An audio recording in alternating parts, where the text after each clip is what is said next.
What's up, YouTube? Griever here, and wait, crap. Sorry, wrong channel. Hey, everyone.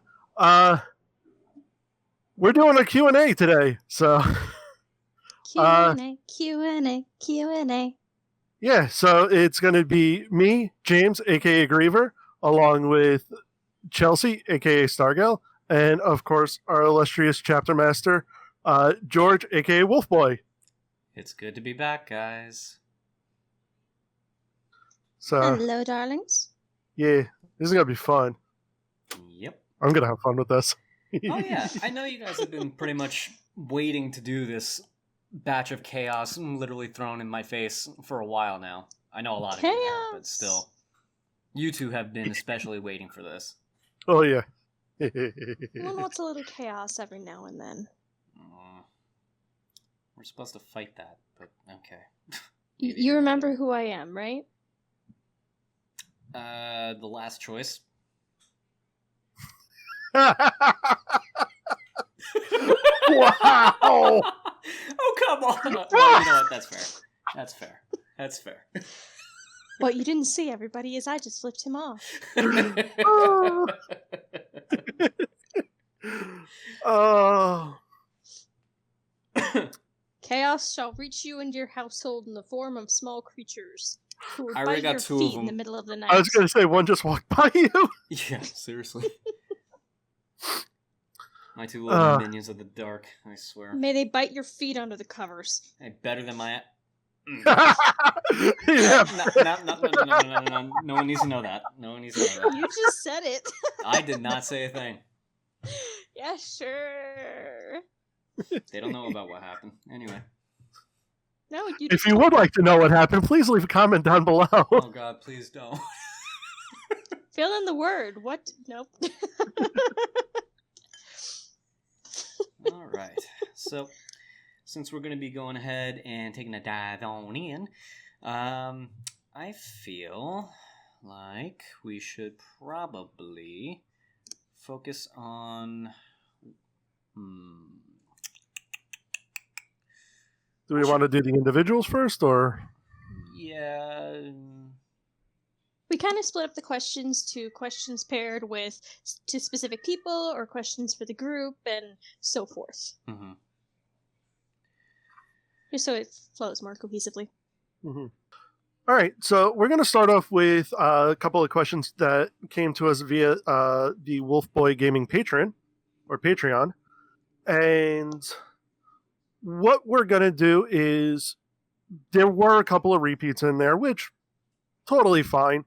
So to think that we did not forget about you or overlooked yours, we're kind of combining those that were very similar and or kind of close enough together, and just kind of answering those two in the one. So from Patreon, Honeyblade, and also from YouTube, Xeno PSSMDK wanted to know, how did you guys meet? I remember something about a D&D campaign being referenced in some of the videos.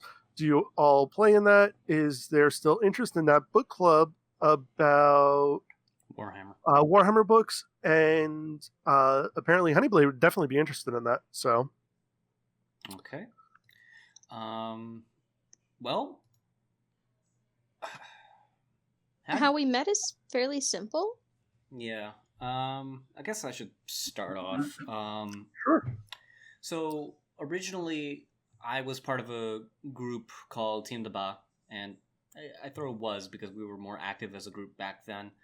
And I joined the group pretty early on in its history, and one day we had James introduced into the rest of the group, and that's how we basically met. And after a lot of Halo sessions on many Friday nights, we were able to pretty much just become really, really good friends. And Chelsea, we met you through your brother, who was also part of the group. Yes. Yep, I was kind of just absorbed, for lack of a better word, into this group. And it's just been kind of fun. Yeah. Yeah. And if anyone is curious as to what Team de Ba stood for, don't be a hero. But there's a whole story behind that. So if you guys are interested, feel free to comment down below. And... Yeah, it involved Gears of War 3 and people not hiding behind cover and trying to save others. It was and it just turned into a fiasco. Yeah, it was on like the highest difficulty, so. Yeah, at least they didn't wave 39 it. Oh, God. That's a story for another day. And the Dungeons and Dragons is that's a more recent thing where we started, of the people in Team Deba, we started playing together. Dungeons and Dragons just as a kind of a way to keep up with each other rather than just meeting once a year for Extra Life. Yeah, sure. We do.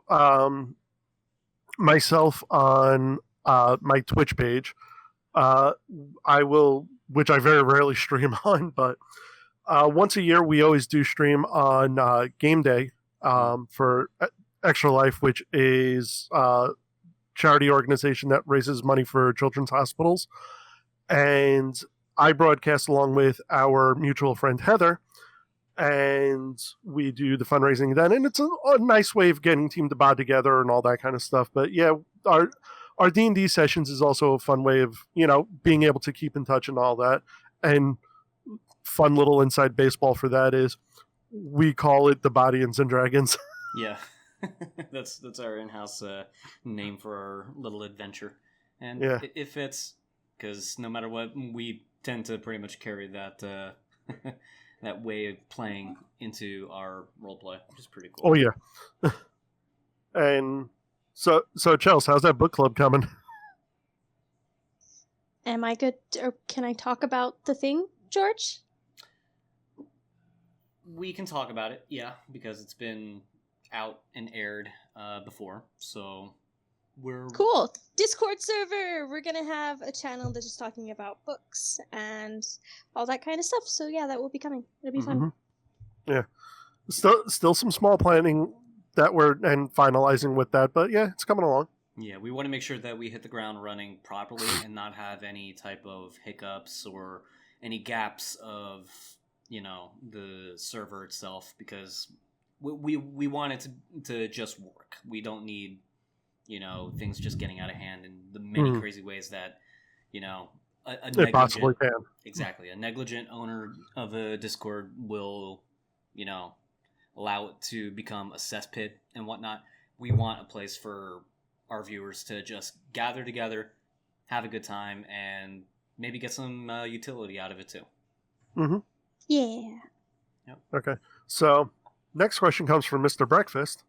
I also wonder if Stargal recognizes that Magnus is just a huge nerd that almost lost a fight to a normal wolf lord.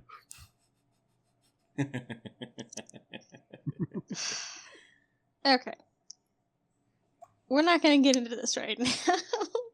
Sure. Because he is my wonderful nerd, and no. All right, then. Mechanicus Boy MJZ asks, I suppose besides Stargal, what chaos gods would y'all worship if you did turn heretic? I'd personally join Slanesh for the sake of wondering what kind of an abomination you would get if you crossed a tech priest with a daemonite. Also curious to see where your gaming channel is going. Are you still planning on working on it, even though it's not what brought most of your people to your channel? It would just be kind of a shame to just leave it behind. So I think that last part was kind of pointed towards you. Yeah, it would be me in that case, yeah.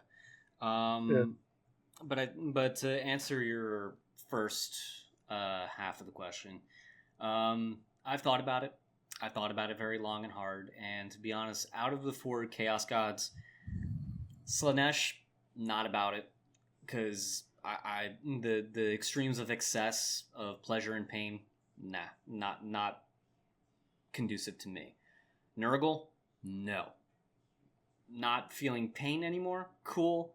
Constantly rotting apart because of parasites and other organisms living throughout your system, no. Tzeentch, backstabbing, warp magic and a whole lot of mind games, too much insanity for me. Stick with Khorne. I already have my own rage and blood pressure related stuff, so it just fits that Khorne would be my, you know. Honestly, I'm kind of in the same boat. If I had to pick one of the four, it would most probably be Khorne as well. We already know about stars, so. Oh yeah, you guys know who mine Yeah. would be. It's definitely Tzeentch. Because I'm not about the Slaaneshi. I'm not a very physical person, so not Khorne. Mm-hmm. Nurgle, I have a gag reflex. Yeah, Tzeentch any day. Okay. And to talk about the gaming channel aspect of the Wulfboi gaming brand, that's going to be coming back too. I'm going to be focusing on streams, but because of the fact that a lot of the viewers came because of the fact that we were introducing ourselves to Warhammer 40k, the very first thing I'm going to be diving back into would be a Warhammer 40k property, and the one I have in mind is going to be action-packed, and it's going to be fun. You guys just wait. It'll be fun when I start streaming that. And it's also going to be uploaded on a regular basis once the streams take off. With regards to the Battlefleet Gothic series, I'll come back to that because as I've learned that real-time strategy and me just don't always click so well. So that's going to be something I'll have to revisit once I get a little better at it, and I feel that I can bring some more entertainment value to it. All right, so next question comes from Ben from Patreon, and also very similar question from Kenneth Eisenbrown. Apologize if I mispronounced your name. From the YouTube. For you three, what is your second favorite faction in 40k? I know what mine is. Oh, you do? Okay. Oh, so no, you go sorry. first. No, James, go. No, I don't want to interrupt. Go. You called it. You got it. It's Dorne. Okay. Imperial Fists. Mm-hmm. Reason? Well, it was between Dorne and Vulcan, honestly. Because Vulcan is just... He's just the big, sweet himbo. That's what he is. Like, he doesn't always have a lot going on upstairs, but you know what? He tries. I disagree. He has a lot going on upstairs, but at the end of the day, he's... He destroyed a planet and then vowed to keep it safe. Yeah. George. Yeah, he genuinely has... He gets haunted by these things. He's the most keeping a human rock of the safe. Primarchs. There's nothing left there. Alright. But I like Dorne because he's... Kind of because he has no nonsense and he's very to the point and more the protective one. Yeah. I could see that. So I think he's, of the Primarchs, if I was in a room with him, he's someone I might be able to hold a conversation with and not either hate myself or hate him. I don't know about that, because Dorne is... He will tell you straight to your face whatever he thinks of you. And you know what? I can respect that, because he's being honest. And at that point, if somebody tells me just straight up, I don't like you, I can be like, okay, and then leave. I don't have to pretend to go through social niceties. I guess there is that. Yeah. James? Okay, well, I mean, I'm still fresh to the lore and all that stuff, so, you know, I'm still, like, learning about everything and all, but I have to say, though, this week, I think I did find my new second favorite faction. Oh. And you know what it is? It's the main six. The main six? What? I sent you the picture the other day. As you look at your phone and then realize what the fuck I'm talking about. You know, those minifigures. I have no idea what you're talking about. Explain. Oh, George does. Cool, I'm not George. Explain. Okay, so...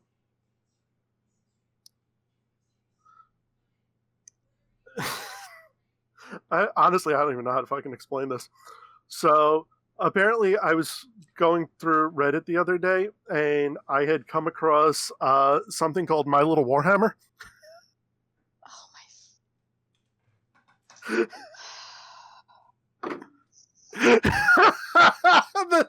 Oh, if you could only see the reaction George is giving me, it's priceless. I imagine it mirrors my own. George, just remember, friendship is magic. And magic is heresy. No. George, Fair. can we shoot him out of the airlock? He's got a family. Your point? They don't have to go out the airlock. I was kind of hoping they would. Okay, never mind. All right. Just him. We still need a Forge Master, though. Okay, well. Right. So what's yours, George? If it's not the Space Wolves, Space Marine chapter, I mean, to be honest, I would have to say Salamanders, strictly because they are just the most human of all of the Astartes. But yeah, if not the Salamanders, I can definitely see an argument to be made with the White Scars in particular. gotta go fast. Gotta go get the fast, speed lead. and they do a lot of hit and run tactics that, personally, as someone who likes to play skirmisher type gameplay, that definitely rocks my play style. So I just had a Sonic song pop in my head. gotta go fast. Gotta go faster, faster, faster, faster, faster. That's just the White Scars theme now. No, it is not. Do not. Yeah, do it that. is, because that's their entire thing, is just going fast. Super ultra lightning fast. We haven't gotten up to that. Super ultra rapid lightning deployment. Oh my gosh, it's so fast! Gotta love it, bravo, Busa. All right, ready for the next one. Okay, so next one. This is a good one. Actually, big one. From Alphadron. For Wulfboi and Stargal, a question for you both. With your love for the preferred legions and Primarchs, but also the meta knowledge that we, as people outside of the universe, get from all the books and wiki, what are your thoughts on the events of Burning of Prospero based on the opposing legion, then your favorite? So for Chelsea, it is the Space Wolves, while for George, the Thousand Suns. What do you think of their actions and the ends they went to? Sorry. I English well. And then there are a few other questions after that, but we'll go with that one first. Okay. Chelsea, you want to go first? No, you take the floor. When it comes down to the Thousand Suns per se, I just think that they could have handled the situation a whole lot better. And when it comes down to Magnus, I'm just completely just flabbergasted at the fact that he didn't actually take the initiative to kind of meet the Space Wolves and, just weapons down, have a chat, and just leave it at that. But You say that like the Space Wolves would have let him. Leland Russ didn't want to do it, though. He even gave Magnus chances. Cool, I didn't say Lehman Russ. I said the Space Wolves. I mean, they did do that song and dance twice before, so just saying. And as for what happened with the Space Wolves, I think they went a bit to the extreme. Because they were there to get the Thousand Suns and Magnus. Not all the civilians. And that was just complete genocide. So, no, that's not okay. All right, I guess we have our answer. We're stuck in our ways here. Yeah. Okay, and Alphadron also had a question for me.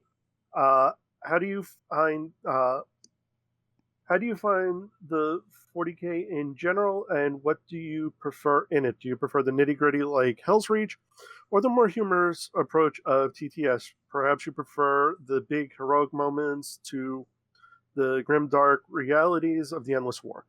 Um, I mean, honestly, it's been a ride, especially kind of getting it from both sides of watching Hell's Reach and Death of Hope, and then finding the TTS series and all. I And have to Astartes. Don't say, forget Astartes. oh, and Astartes, yes.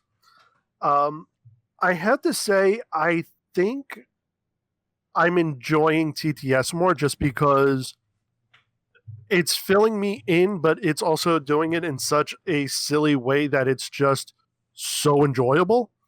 Whereas, and don't get me wrong, like I do enjoy Hell's Reach, I do enjoy Death of Hope, I do enjoy Starties, but those are more. It to me, it's almost more along the lines of I feel like I'm learning from TTS, but I'm watching Hell's Reach and the others just for the sheer enjoyment of it.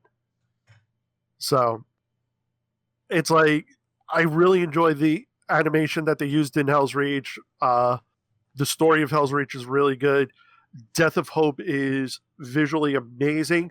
I have no blessed idea of what the fuck is going on. Very similar to Astartes. I mean, they look really impressive. They're great watches. I have no idea what's happening, but it's all kind of getting filled in because TTS is kind of taking me almost like baby steps. So that's like kind of where I'm sitting with it. And that's a fair reply, honestly. I think All that right. pretty much encompasses everything that we've covered so far, pretty much to the T. Yeah. I mean, with the exception of Guardsman, which I mean, I've actually watched on my own. Mm-hmm. So, which by the way, that is a phenomenal short. Yeah, Richard Oh Boylan. yeah, it's very well done. Yeah, Richard Boylan and his team, they knocked that out of the park with Guardsman, and when he went back and did Hell's Reach, it's like, dude, I am so happy that you got onboarded for for all the work you did, because up until that point, when all that came out, there wasn't really as much polish that we've seen to that point.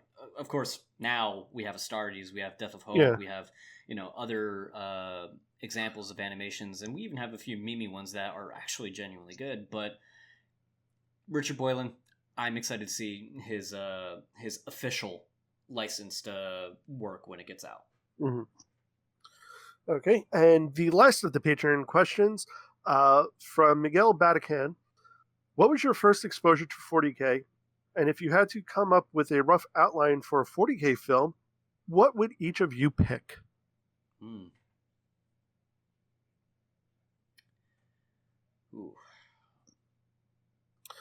Well, I mean, I can very easily answer that. My first exposure was really Astartes. Mm-hmm. So when we did the Introducing Friends to, because I mean, I had heard of 40K before, and I mean, I never really did anything with it other than just, it's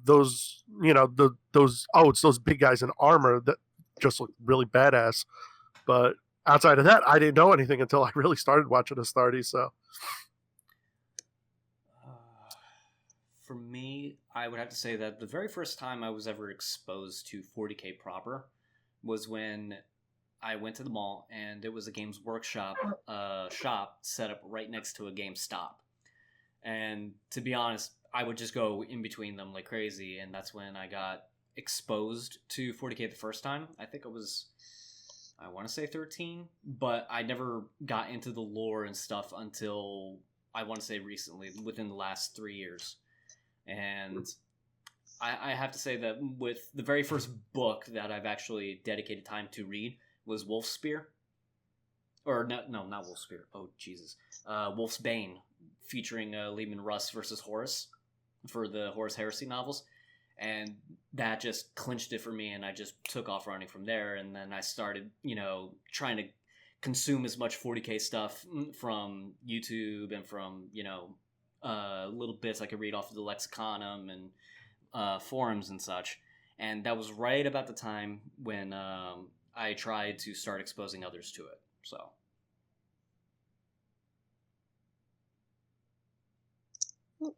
My first exposure was actually one of the TTS videos. Because, what is it? I had a shitty day. I don't remember what happened. I think I had a root canal or something. But George sent me, he's like, because he knew I was having a shitty day, he sent me a link to the first Bro Trip episode. And I really liked it because it had, like, it has the info bits that pop up in the corner. James, you haven't seen this yet, but it has lore tidbits written in there. So, like, you can just pause and read it if you're interested. But it just had me laughing because I'm like, this is kind of vaguely interesting. And if you've seen the Bro Trip episodes, they're funny. So that was my first, and then eventually I watched TTS from the beginning, and it was just downhill from there. You say downhill, but I hope you mean like momentum built. Although I was impressed that you ended up watching the series like 3 times between like the first time I sent you Bro Trip and the following time that I actually had another long form of actually talking. This was before D&D, I think, when we it was took before off D&D, yeah. So, well, I'm a binger. If I get a show or something, I just end up watching it back to back to back to back until it's done. And TTS isn't that long in terms of hours. So yeah, I finished it in like maybe like 18 hours or something. Maybe. sounds feasible, yeah. Oh, and don't forget the second part of his question. If we had to come up with a rough outline for a 40K film, what would each of us pick? I would probably say Hell's Reach. Like Hell's Reach would be really cool. I think Hell's Reach would make a awesome like long film or even like film series. Mm-hmm. So. I don't know. Because there's lots of fun stories that you could focus on. True. I think it'd be fun to do one before the Horus Heresy, before the Fall and everything, of one of the Traitor Legions back when they were still... before they were traitors and it shows them more humaning. Oh, that would be interesting, yeah. Because I love the humanizing aspects of them. That's my favorite. I would say that, because you mentioned that, Chelsea, my pick, based off of what... To kind of piggyback off of what you just said, Fulgrim. I want to see Fulgrim's rise and fall. Oh, I don't want to see the fall because, gross. But Yeah. I thought you were gonna say Perturabo. Perturabo, he would be another interesting story, and I know a lot of people just love crapping on Perturabo for being just garbage, but Perturabo, Wolflord Rowe pretty much summed him up best, that he was the Primarch that, given a situation, no matter what difficulty the choice was, he would always come up with the right decision for that moment, and he would do it no matter what the sacrifice or cost. If it was the right thing to do in that situation, he'd just do it, and he didn't care. It's literally, if you turned a man into a thinking machine at its extreme, but he still has that struggle of being a man at his core. That's an interesting pick, so that's why. But I still say Fulgrim, because Fulgrim out the get-go comes with the humanizing aspects from the start, and then having that degradation over time. That's an interesting character study to see how he grows and, or in this case, decays. See, and I've seen that story played out before quite a few times, so that's not as interesting to me as what Perturabo would be, which is him, like, against everything, just... He hasn't really changed much from before the heresy and after. He's very much the same to me. So it'd be kind of interesting seeing him weave his way through that to get to where he is now. And I think in canon he's coming back, maybe? Still up in the air, but we'll see what happens with that. Okay. Yeah, that's my vote. Yeah. Ow, my headphones. Didn't think you were that connected to it. It got hooked under my knee. Oh. Because I'm not sitting in a chair like a normal human. I'm like curled up and sitting crisscross. Crisscross applesauce. Got it. Okay. All right, so now we're on to the next segment, and in this one, we're going to have questions for James, and I'll be reading those for you, buddy. Woo! Okay. So, coming at you from Joshua Song and Mr. Breakfast. What are your reasons for your strong interest in the Dark Angels Legion, Primarch, company styles such as Deathwing, Ravenwing, or etc.? Or is it just something else? All right. So, my reason for picking the Dark Angels was really more focused over the Ravenwing chapter, because when we started the idea of introducing friends to 40K series, George had told me and be like, hey, it'd be really cool if you had a faction as well, since, you know, he has the Space Wolves, Chelsea has the Thousand Suns, you know, here's the list, go. And then I saw the list and I started crying because I was like, oh my God, there's so many. And then going through and all, I was looking at the Dark Angels, and then I caught the part about the Ravenwing. And if you haven't noticed in the series, I try and fit stuff from 40K into stuff I already know. And looking at how the Ravenwing operated, their equipment, how their fighting style and all that stuff, to me, it's extremely similar to the Hunter class from the Destiny game. And that's what I have mained for, like, since the D1 beta. So, and I have the ink to prove it too. Mm-hmm.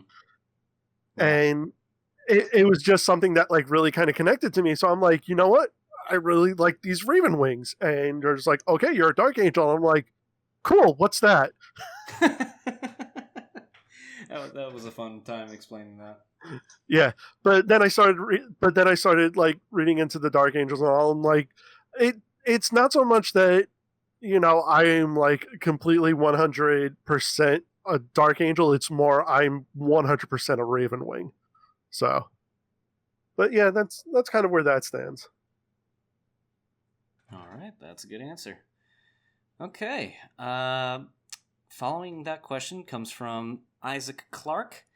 Do you think that the parody explains the source material well enough? George overexposes what will be revealed later on, so don't think you'll need a team of advisors to understand the jokes. No, that is fair. Honestly, I think the parody, like TTS, does a pretty good job of giving the information in a enjoyable fashion, where I'm definitely getting the jokes, and then or at least, if anything, whatever's just happening is funny enough to where I'm laughing my ass off. And then in the let's explain this now type of thing that we do after all the episodes, it kind of clarifies things more, and it's like, okay, now I understand why that's even more funny at that point. So, although the way he did say that, it made it sound like the Joker's rant. It's not funny if I have to explain it. Yeah. Well, then you're not telling the joke right. Yeah. Yeah. But for me, it's more along the lines of, like, I just, like, take my favorite, the Strip Studies, for example. The first time I saw that, everyone remembers that reaction. That was hilarious, even for me and George. Yeah. Oh, yeah. I couldn't see you, but I just heard you fade away, and I'm like, I think he stepped away from his mic. I still heard when your desk got hit by something and then you started going away, and I started genuinely thinking, like, oh God, is he breathing? Yeah. But like, that was hysterical. And then when when it was like, oh yeah, those are the guys who are actually supposed to be guarding the Emperor, it just made it even that much more funny that these guys have become just so either disillusioned or just lost their ever-loving minds to the point of where they're just basically running around naked. It just makes it even more. And they're supposed to be the last line of defense for the Emperor of Mankind, it just makes it even better. I can hear the music now.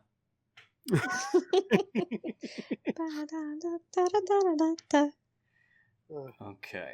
And to round that out, we have a question from Zeno PSSMDK. I am sorry. Please correct me down in the comments. I will be going through that, as everyone knows. Knowing more about the 40K universe now, do you think younger you would have been just as interested if it were just the books and the models? So I'm assuming that's a reference to before the YouTube material. Mm-hmm.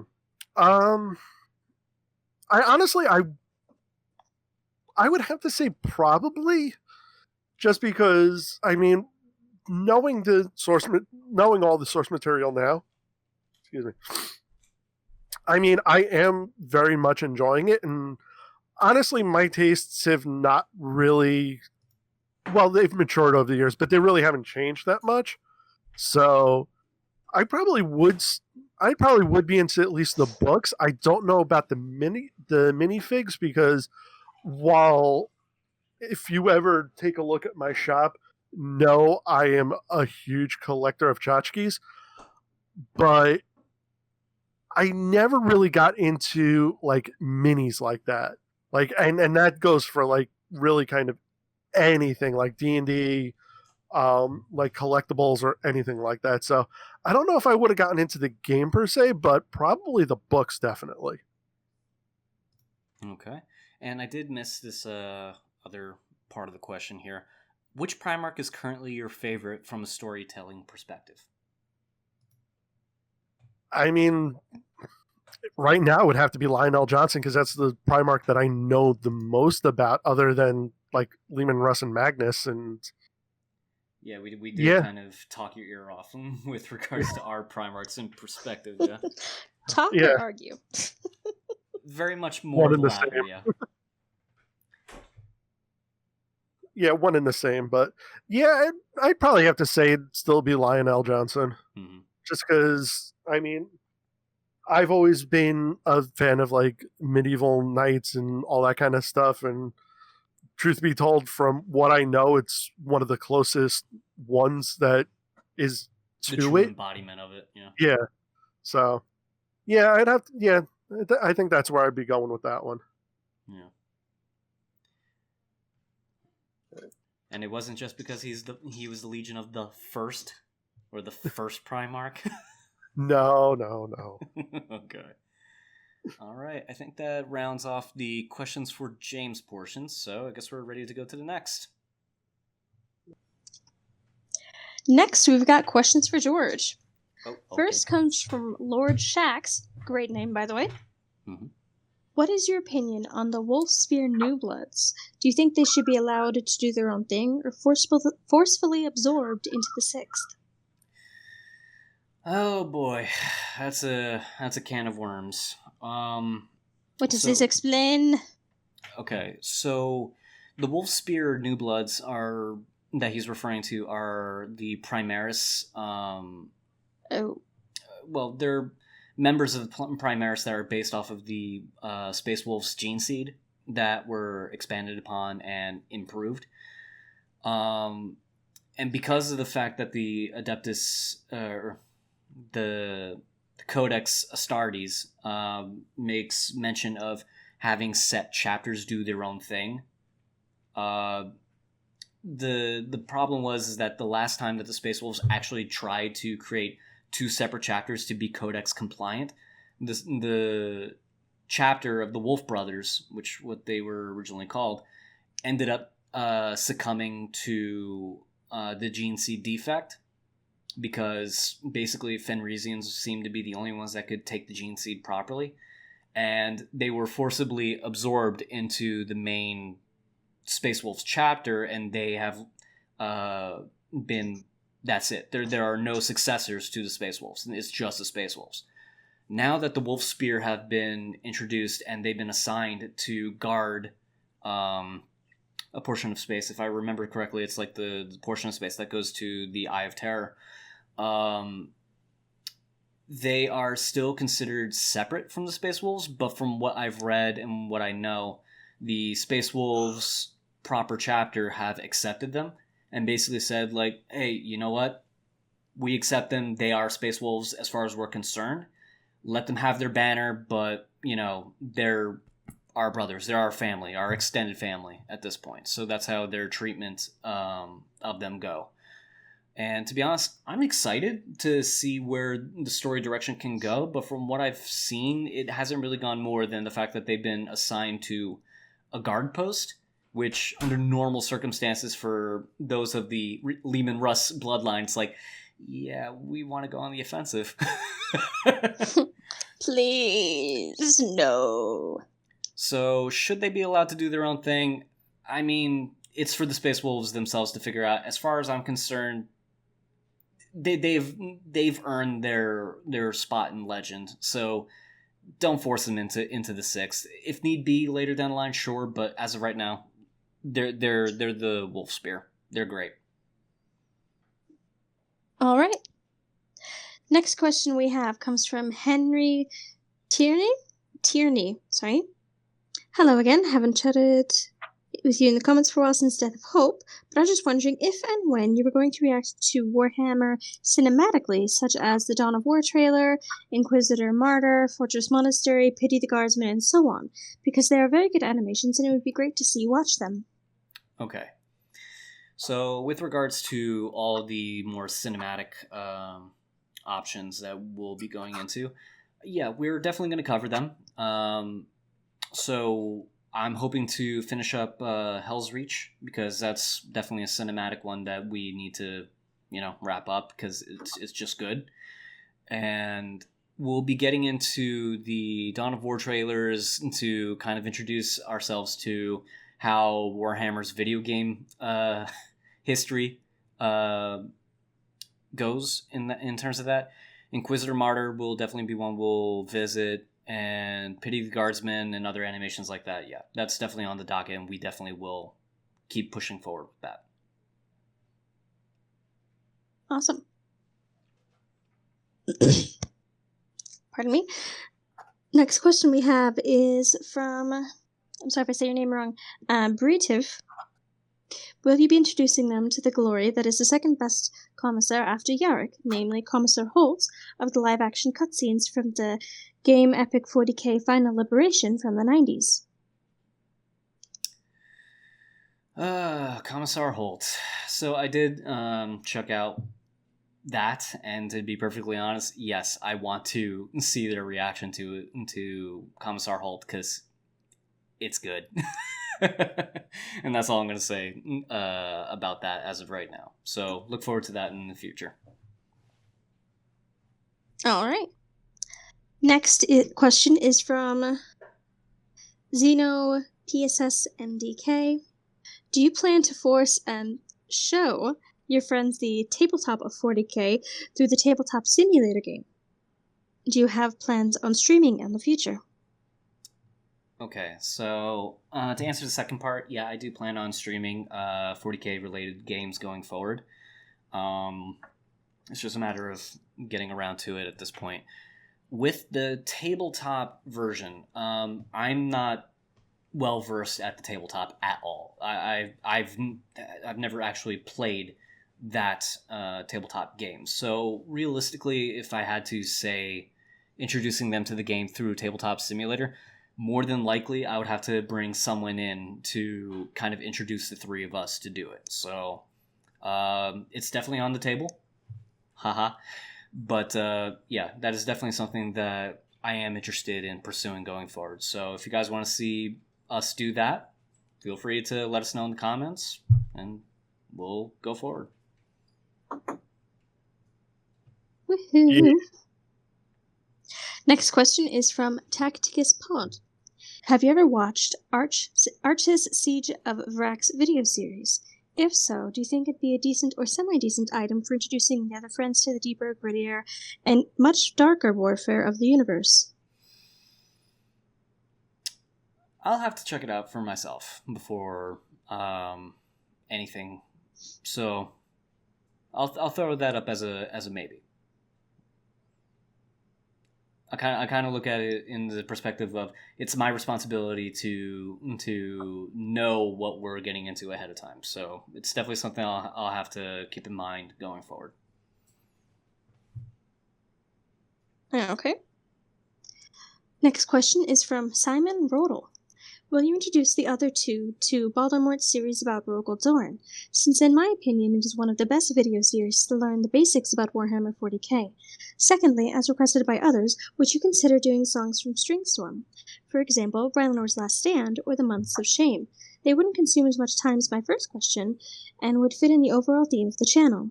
Would be great for days when you three don't have enough time for something as long as TTS or Hell's Reach. String storm, string storm, string storm. I think her chanting is answer enough about Stringstorm, but yes, those are definitely more projects we'll definitely be pursuing going forward. Stringstorm probably is going to be a little on the sooner end, but Baldermort's series on Rogel Dorn, from what I've partook of it, man, that's quality. I like what I've heard, so it's definitely on there. Well, that's exciting. Mm-hmm. I have to agree. It's gonna be real good. Alrighty, and oh, here we go. Next page. Sorry, for me it looked like that was the end of the page, so I was like, okay, we're done. No, that wasn't it. Okay. Next question we have is from Ethan Moore. What do you think Magnus should have done differently? You dislike him, but tend to give him a fair shake in almost every specific situation. I'm sorry, I could barely hear the question. What? So I repeat it. Next question is from Ethan Moore. What do you think Magnus should have done differently? You dislike him, but tend to give him a fair shake in almost every specific situation.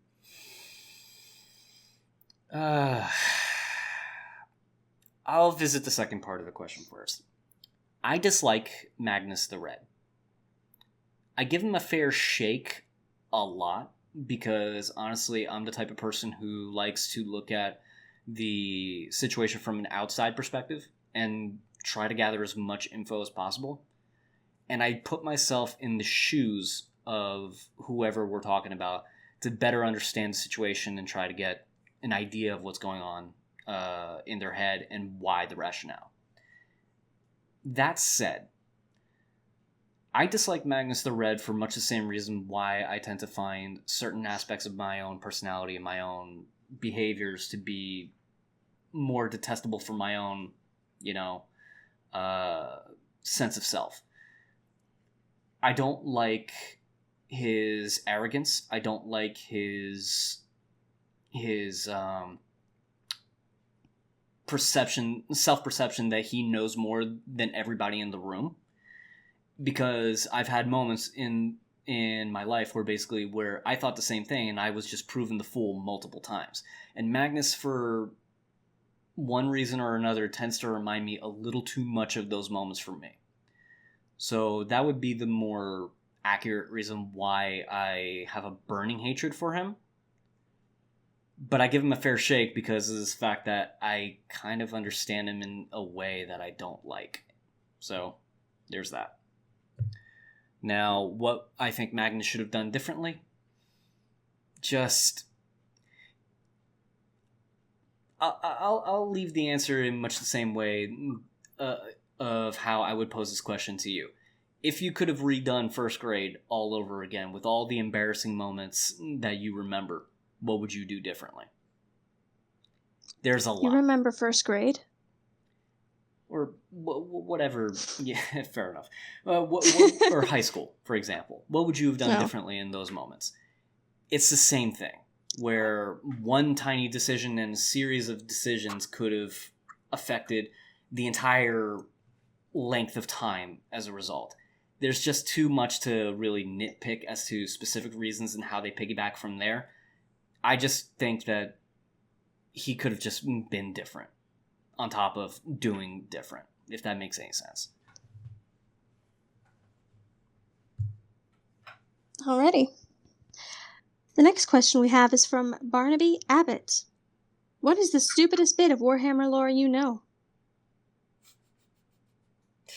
that there's a bunch of orcs that willingly dive into the warp to lure demons into the ship just to fight them. They are literally fishing for warp demons. And it's my favorite stupid little bit of Warhammer lore because it is just hilarious for me to think. That up there with them calling Tyranids fishies. I just realized, with the orcs doing that, would that be their version of catfishing? Yeah. Orc fishing. That works. The orcs are catfishing the demons. Yeah. Yeah. That's a good way of explaining it. But, you know, they do it in such a wonderful way because they just want to murder. They just want to fight. They just want to The fight. demons are like, ooh, innocent humans to attack. What? These aren't humans. It's like someone said, the only faction in all of Warhammer 40k that gets a happy ending are the orcs, because as long as they have something to fight and kill, they're happy. Yeah, pretty much. Oh, wow. I never realized that. They are the only happy. Oh, that's sad. No, it's not. Someone's happy in the Grimdark. Yeah, but more people should be happy than that. Yeah. All right. Next question. From Joshua Song. If Chelsea likes 1,000 Suns, while Griever likes the Dark Angels, what is your favorite Space Marine Legion hands down on Chaos side and Loyalist side? Space Wolves?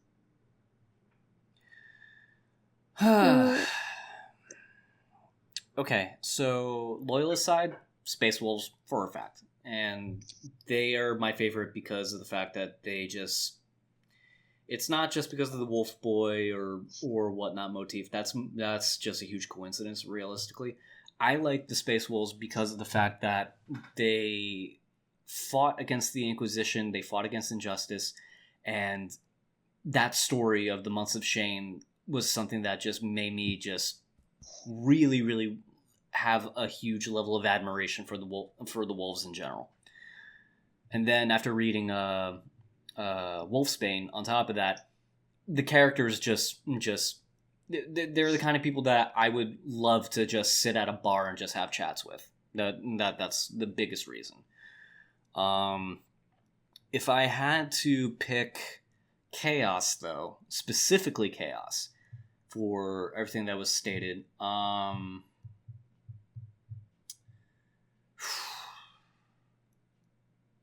the Chaos side of things, I would have to say probably the Iron Warriors. So that would be Perturabo's side, because of the fact that they're just efficient at what they do. And in a weird, twisted way, that's kind of how I wish I could be in my day-to-day life. Fair. The other part of this question was, which loyal Space Marine individual who didn't betray the Emperor while defying and announcing the trade allegiance, Saul Trevitz of Emperor's Children, Garvia Loken of the Luna Wolves, Nathaniel Guerra of the Death Guard, Maester Varen of the World Eaters, Barbaras Dantiok of the Iron Warriors, Ruviel Arvida of the Thousand Sons, who later became Janus I, Supreme Grandmaster of the Grey Knights, or what other loyal Space Marine individuals do you seem to have the best interest on? That's quite a list. If I had to say, I would probably go for Garviel Loken of the Luna Wolves specifically.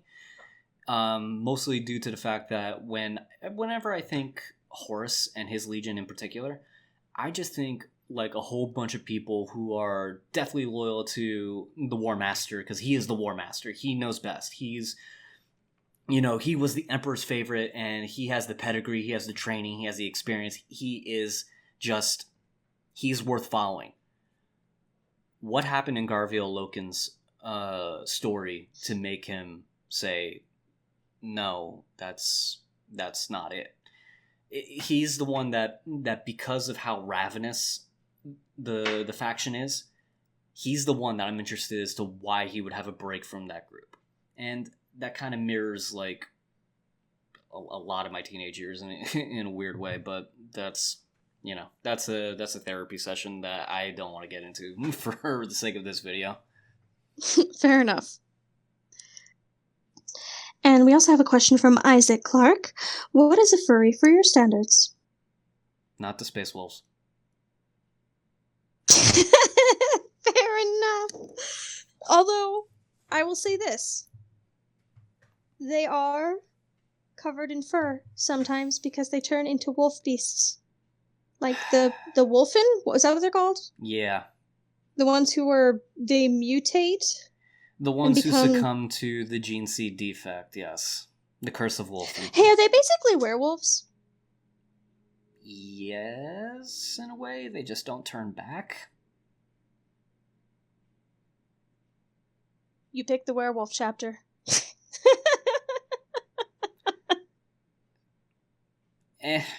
Not the Space Wolves. Sorry. Okay, and that is the end of questions specifically aimed at you. All right, so these next backs. Start over. You're good.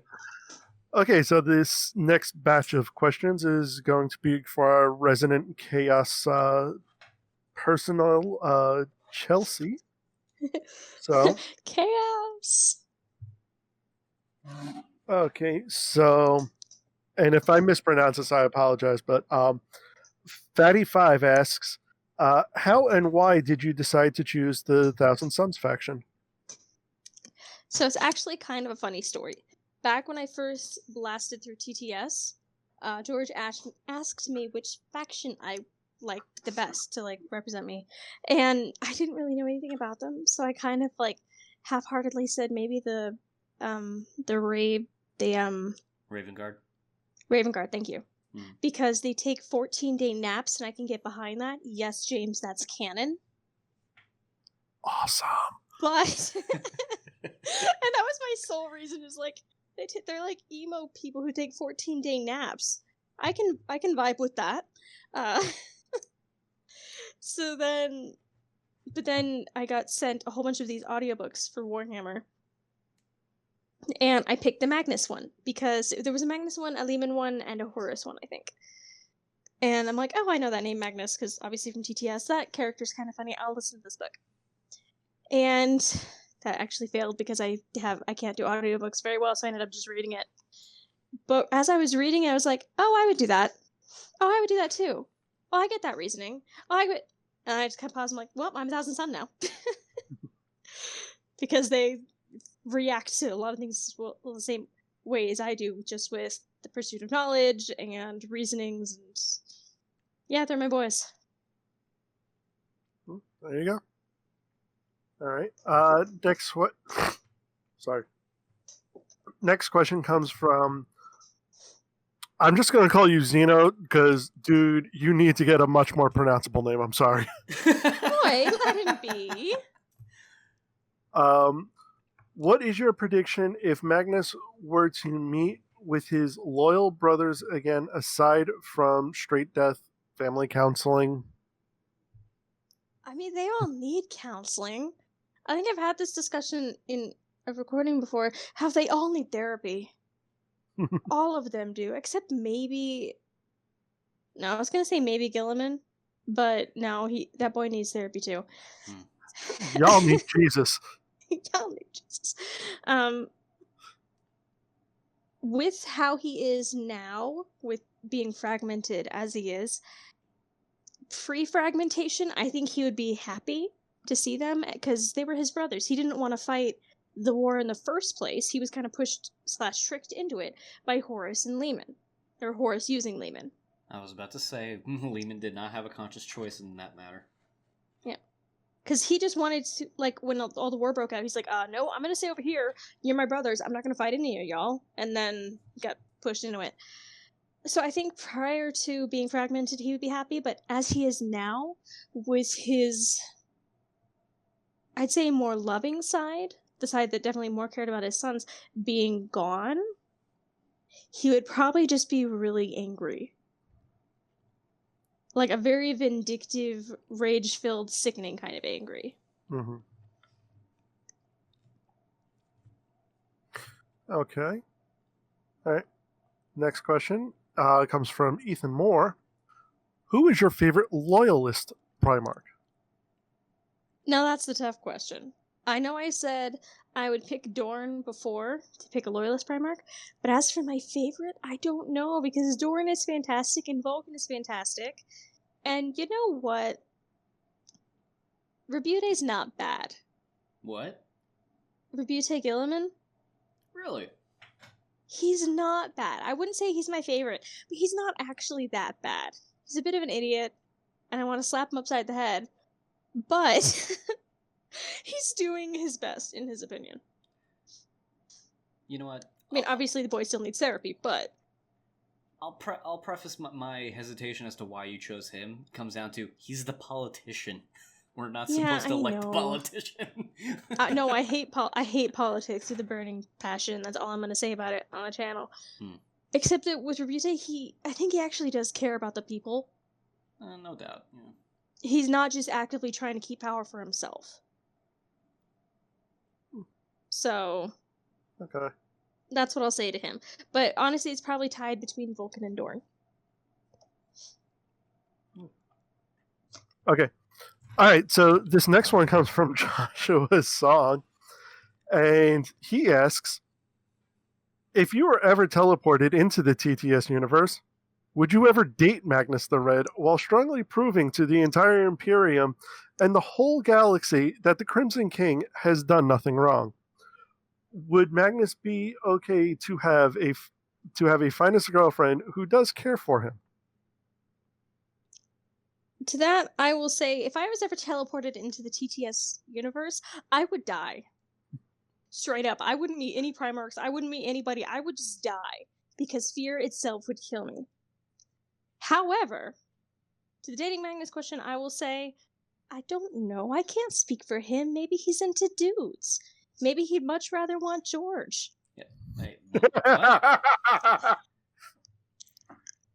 No, I don't think that's possible, because if I showed up in the TTS universe and you know what armor I'd be wearing, the guy would probably try to kill me. I mean, if... oh gosh, terrible thought. If he spends enough time around ECDC, I mean, the armor's gone anyways.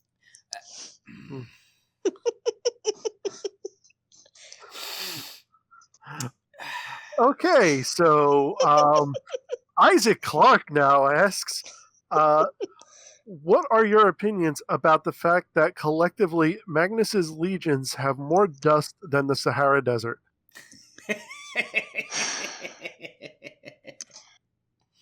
Okay, listen here. No, that is impossible. The Sahara Desert has actually dust, sand... No, there's still more mass to the Sahara Desert than there could possibly be from the Thousand Suns, because there's literally 1,000 of them. Even if they were larger humans, you don't make up that much mass.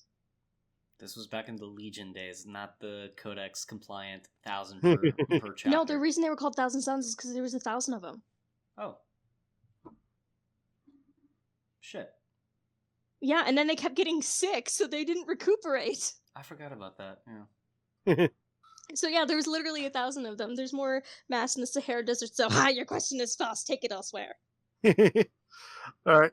And this last one for you comes from Peter Weitzman. Have you accepted the Emperor as the true and caring father, although very faulted and flawed as Magnus has, or are you still heretical in your beliefs? I will accept the Emperor as a true and caring father when the world spins backwards. No, you heard it here first. She accepted it. I said when. So, no, you will listen to the rest of my sentence. When the world spins backwards, he regains flesh and bows on his knees and admits that he was a terrible father to all of his sons. And so hell, when fuck. That creepy ass angel boy is also there. Because you know what? He's gone. And Horus, let's put him there too. When Horus comes back to hear his father's apology, sure, then I'll say it. Okay, you heard it here first, folks. She has accepted the Emperor's... I didn't say I would. I said if. You can't even twist my words to say I... No, I said would. You can't twist my words. That sounds like a challenge. Yeah. All right, but for reals. Okay. So So that covers the individual questions. So Yep. I guess we're ready to go into the question for all or combos going forward. So I'll start us off there if we want. sure. all right. Question from Jay Schofield. Oh boy. Who loves me the most, and why is it George? Probably Dude, because he's talked to you more recently. The last time I talked to you, we were playing Overcooked and driving my brother insane. But it was hilarious. We need to do that again. Hey, I'll say this.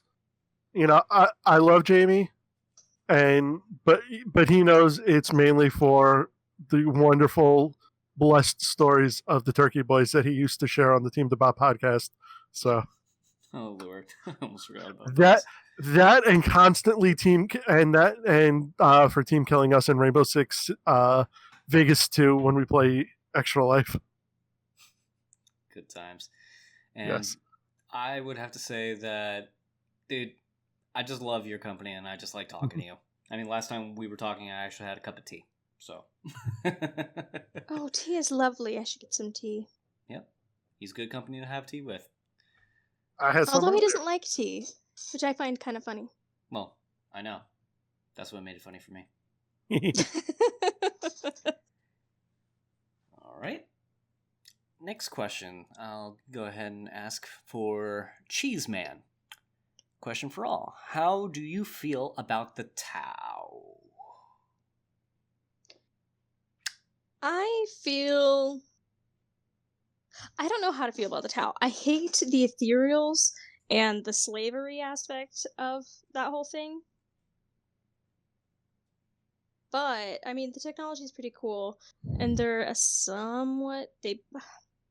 originally they were the good guys, but then all the fans threw a giant hissy fit, so they had to be made bad guys, because we can't have happy things in Warhammer. Yes, I insulted people just now. That's an opinion, but okay.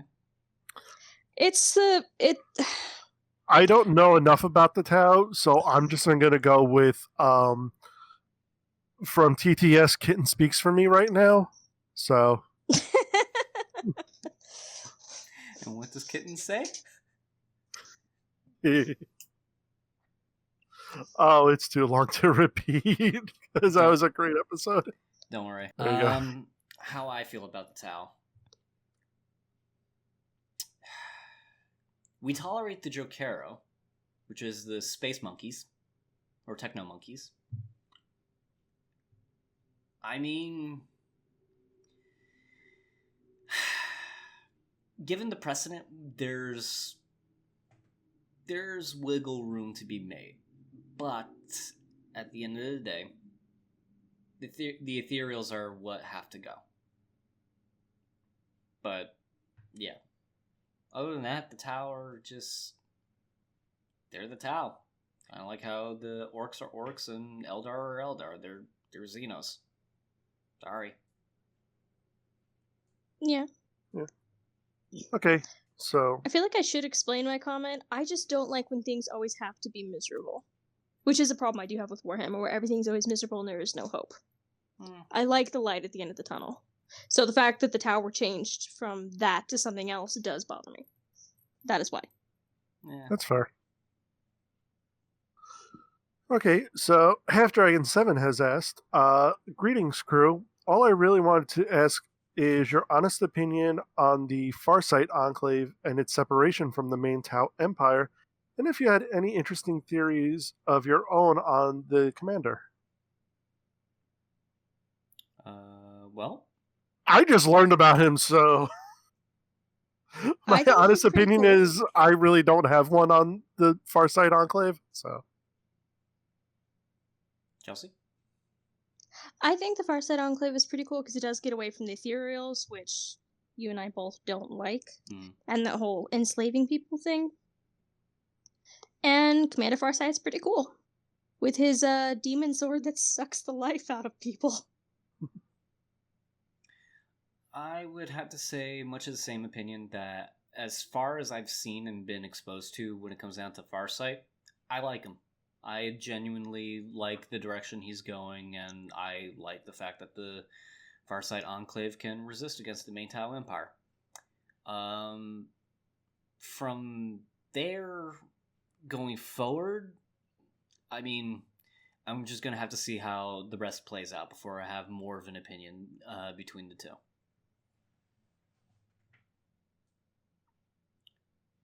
Okay, so with that question out of the way, we got Master of Mistakes asks, have you guys heard the YouTuber Oculus Imperia? He does Warhammer 40k lore from the perspective of a remembrancer of the 41st, 42nd millennium era. And he gives a suggestion on what we can check out. And he also does a voiceover role in TTS later on. Okay. Okay. I have not heard of this person, but I would like to know who the voice is, because that's cool. Okay.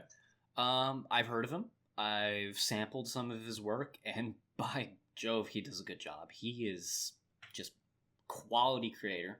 I definitely suggest people to definitely follow him in terms of, you know, his work.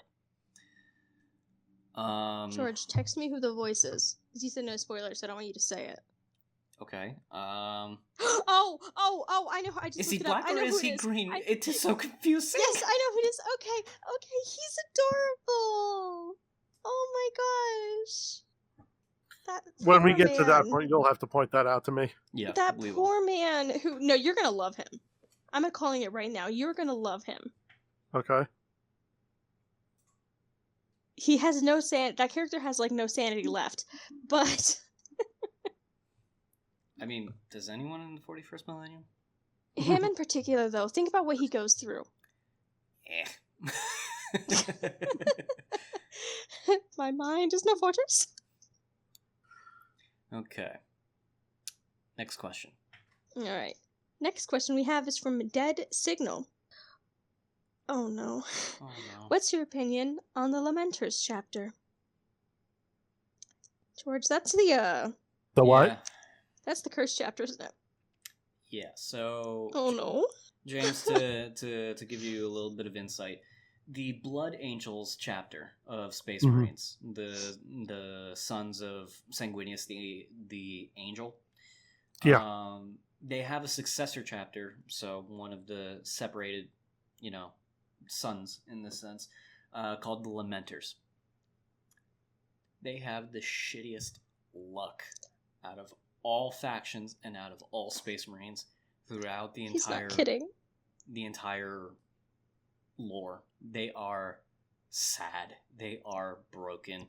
How they still function, I don't know. Why they're still loyal, I don't know.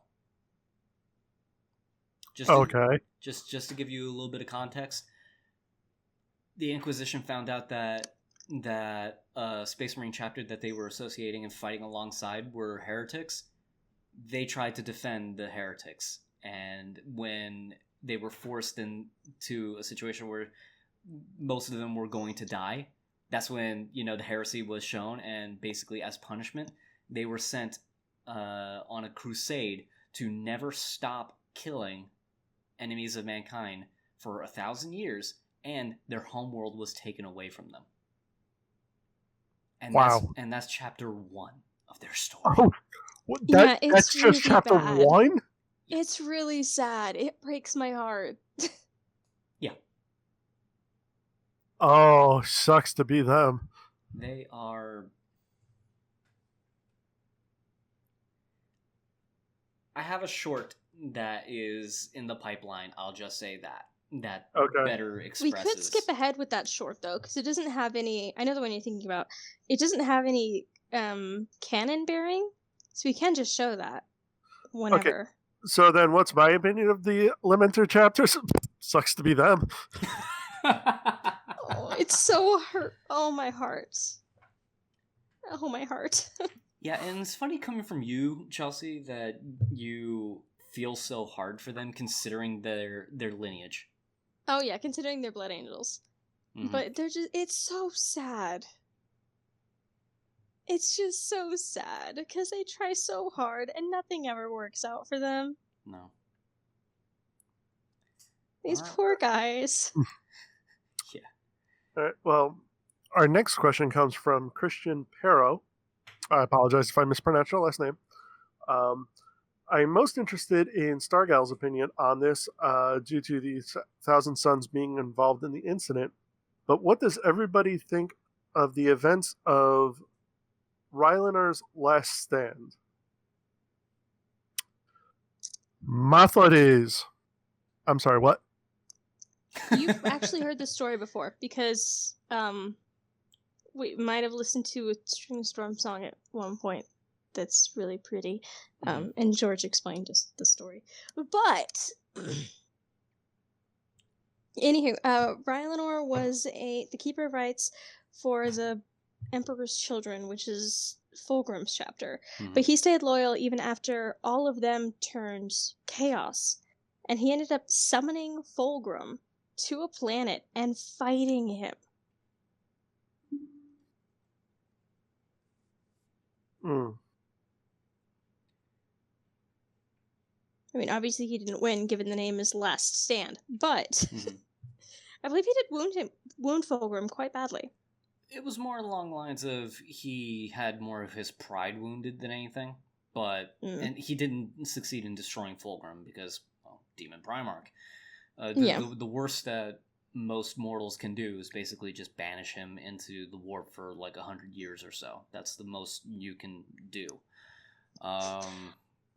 But with regards to, you know, just being in the end, he just wanted to give a final FU to Fulgrim for the fall. I mean, that's a testament to his strength of character, and that is definitely a story of true badassery. And he's also someone that was attempted to have been assassinated during like the early days of the Horus Heresy. They thought they succeeded, but nope. Lived all the way until the 41st millennium, and he went out with a bang, would be a proper way of saying. And the Thousand Sons involvement is that they were there to witness, because they were looking for... I don't remember if it was looking for lost technology or something specific. They were lured to the planet, and that's how they found Rylanor. But, yeah, they bore witness to this loyalist fighting all the way to the end against his traitorous Demon Primarch. So, I just have it in my head that Thousand Sons just kind of witnessed this, like, huh? Is that a yep? Is he fighting? Yep. We gonna do anything? No. Should I get the popcorn? Yeah. We can't eat. Fine, get a pen. We'll write it down. Yep. We'll honor this poor bastard's memory. Okay, so I'll ask the next question. From Majestic Leviathan. Ooh. After James expressed some interest in the Dark Eldar in a previous video, it made me wonder what factions you folks have had interest outside of the ones you've already stated. Feel free to include any Warhammer Fantasy or Age of Sigmar that you know.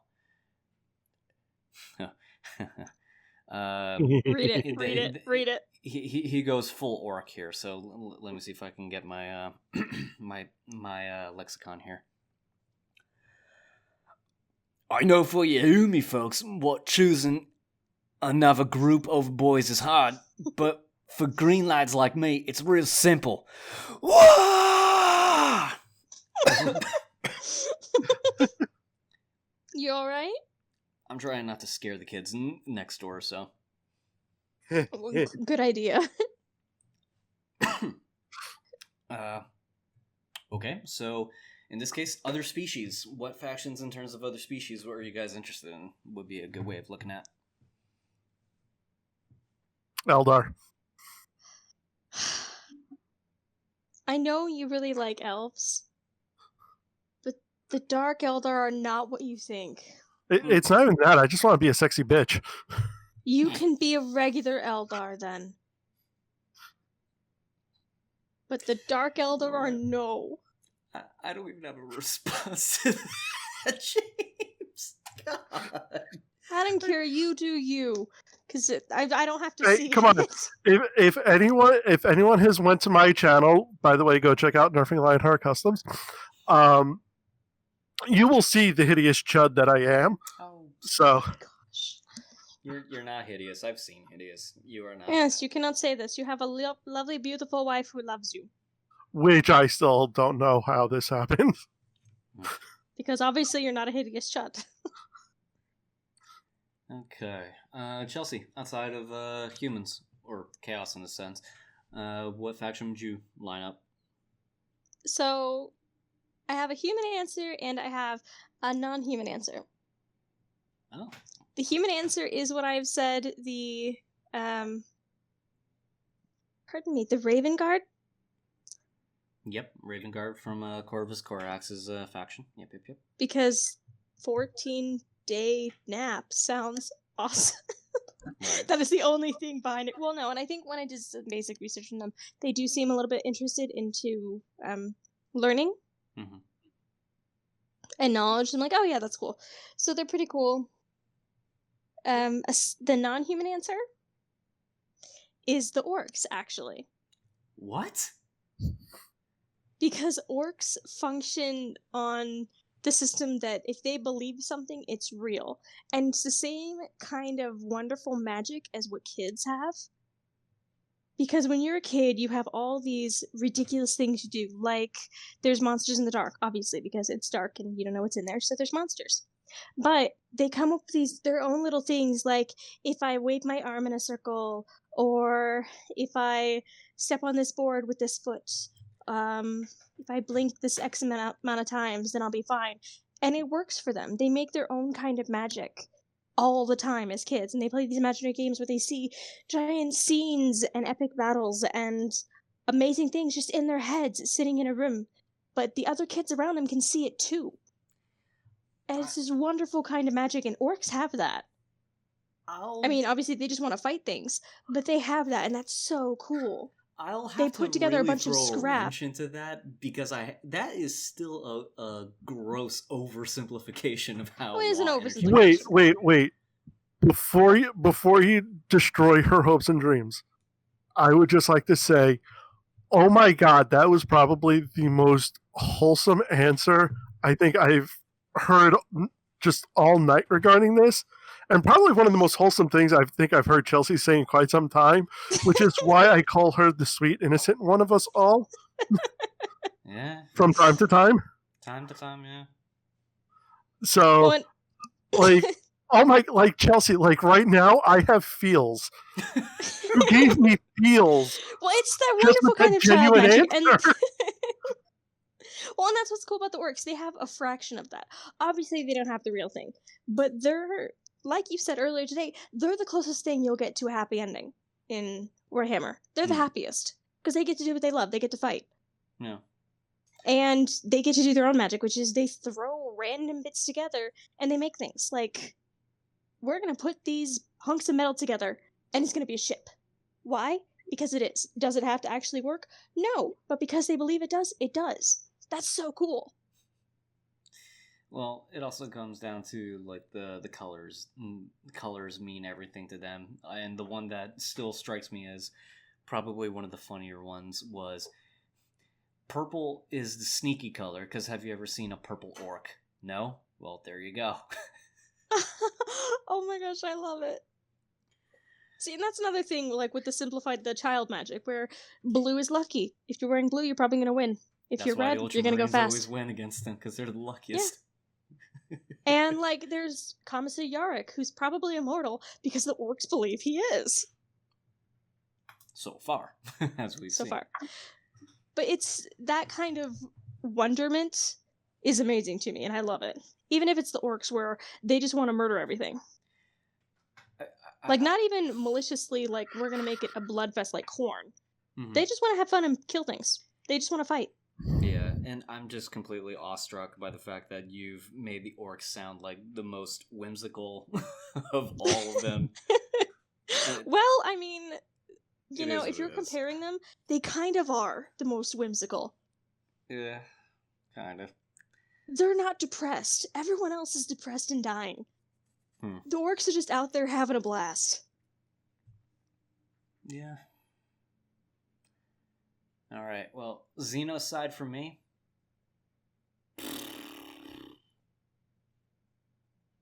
That's George, we all know it's going to be Slanesh. what? No. No.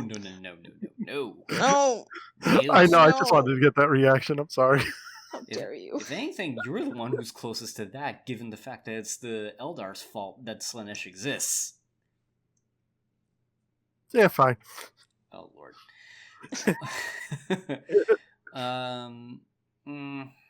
Xenocide. You know what? I'm going to go with Necron. Ooh. Yeah. Interesting. Why? Their guns disintegrate things on the atomic level. It's awesome. Okay, yeah. And they're effectively, well, let me backtrack that. They're not effectively immortal. They have a high chance of regeneration, where basically you can kill one, quote unquote, but he'll be back within like 2 or 3 turns, or in this case, like maybe 5 minutes, and he'll be rebuilt and right back at it. Hopefully, I would probably be one with a personality, but that's neither here nor there. All right. Okay. Next question. From Yeti Snowman Thing. Top 5 Primarchs, and why are they your top 5? Ooh. This is a good one. George, may I suggest that we do this as its own video? Because we kind of need to explain the Primarchs a little bit more to James first. Yeah, let's do that. Yep. Then because that is a great question, and I need to try to figure out who they are. Okay, then we'll structure it like this. We'll have a video where we'll have an explanation, and then towards the end of that, you and I will have our top 5 based on that, and then James can start constructing based off of everything he hears from that at the end. That works. Yeah, that sounds good. Look at that, Yeti Snowman. You just gave us a new video. Yay. You're awesome, dude. All right. So the next one comes from Dino Dude. So, here's a question. Is Taco Day on Tuesday or Friday? Taco Tuesday's on a Friday. Oh, you heretic. Would you rather me say tacos aren't even that good? That is heresy. Someone get the Inquisition now. No. You don't know this yet, but George knows exactly what I'm talking about. Well, my answer is tacos must be eaten on the Tuesday. Turkey tacos. I'm so excited for those videos. Oh, I'm God. so excited for them. What about you, James? I'm going to go with Taco Tuesday. It's Taco Tuesday. Good man. In all honesty, no memeing, I eat the taco any day. If you need the taco to make you happy and go through the day, eat the taco. Okay, well, I will say this just because it actually does kind of tie into my reasoning a little bit easier. At my previous employment, myself and a couple of others would usually go out to lunch at least like once a week or so. Mm-hmm. It was usually on a Tuesday, and it was usually the Taco Bell. Okay. After I got my current job, I still, and obviously before, the Nurgle sneezed all over last year. Right. I would still go to lunch at least once a month with a couple of the people from my old office, and it would usually be on a Tuesday, and it'd usually be a Taco Bell because it was the closest thing to in between both of us. So I always held high. Taco Tuesday was kind of became a high holy day for me. Okay, so it became indoctrinated into you at this point. Yes. All right. Fridays were reserved for Olive Garden. You know what? My goodness. Okay. I can't argue that. All right. Next question. Lord Clickatron asks, do you think it is possible for the Black Templars to work with the Thousand Sons to fight off a greater and common enemy such as the Tyranids or Neck? I'm gonna say no, because the Black Templars are so angry at everything that does not fit their specific qualification of human, that there's no way they would work with the Thousand Sons. Oh. Black Templars look at Xenos and heretics and demons all the same. They're there to be exterminated. And psychers. And psychers are aberrants that need to be purged. Sorry, no, I can never see a Black Templar teaming up with a Thousand Son willingly, even if it was like a life or death situation. No, I can never see that. Yeah, they're Dorn's Agri boys. Yep. Next question is from Fluffy Snoot. Fluffy! I was going to ask a favorite color question, but I know the Magnesite Chelsea is going to respond with, so instead I'll ask, if a human hive mind was possible, as the Emperor claimed he wanted when talking about the Tyranids, and we could all be linked and guided by him, would you want that, regardless of technically being robbed of your free will? Purple. No. Just purple. I don't have a favorite color, actually. Well, funny enough, green. Green is my favorite color. I like a lot of colors. That's why you get the rainbow wings. Well, more like cool colors: purple, green, blue, brown, red. Yeah, no, you're right. I like all the colors. Okay, yeah, go on. Sorry. Yeah. Human hive mind. No, I like thinking like me. I don't want people thinking for me. I mean, again, my way of always going towards anything like this, the closest thing that immediately pops to my mind when I hear that is the Borg. Yeah. So, yeah, no. No, that's pretty close to what it is, and I agree. No, it's not worth losing your sense of self. No, we're too individualistic. We will never give that up. But good question, though. Well, and giving that up is a kind of that would be hell. It would be a death of a way. Yeah, it would also be death. Yeah, you're right. Okay, good question, Fluffy Snoot. All right, next question. South American Coipo asks, hello. First of all, great job on the channel, and I hope you get great things coming your way. You do great work, and with the notes, George. Thank you. Second, and this is a question for all, what is the consensus on Vulcan and the Salamanders? Why do you think the Space Marine chapter compared to the others? And what do you wish Games Workshop had or would do with their theme, figures, lore, or improve their experience? The last part can be expanded with everyone's favorite faction as well. Hope the three of you have a lovely year and a happy Halloween.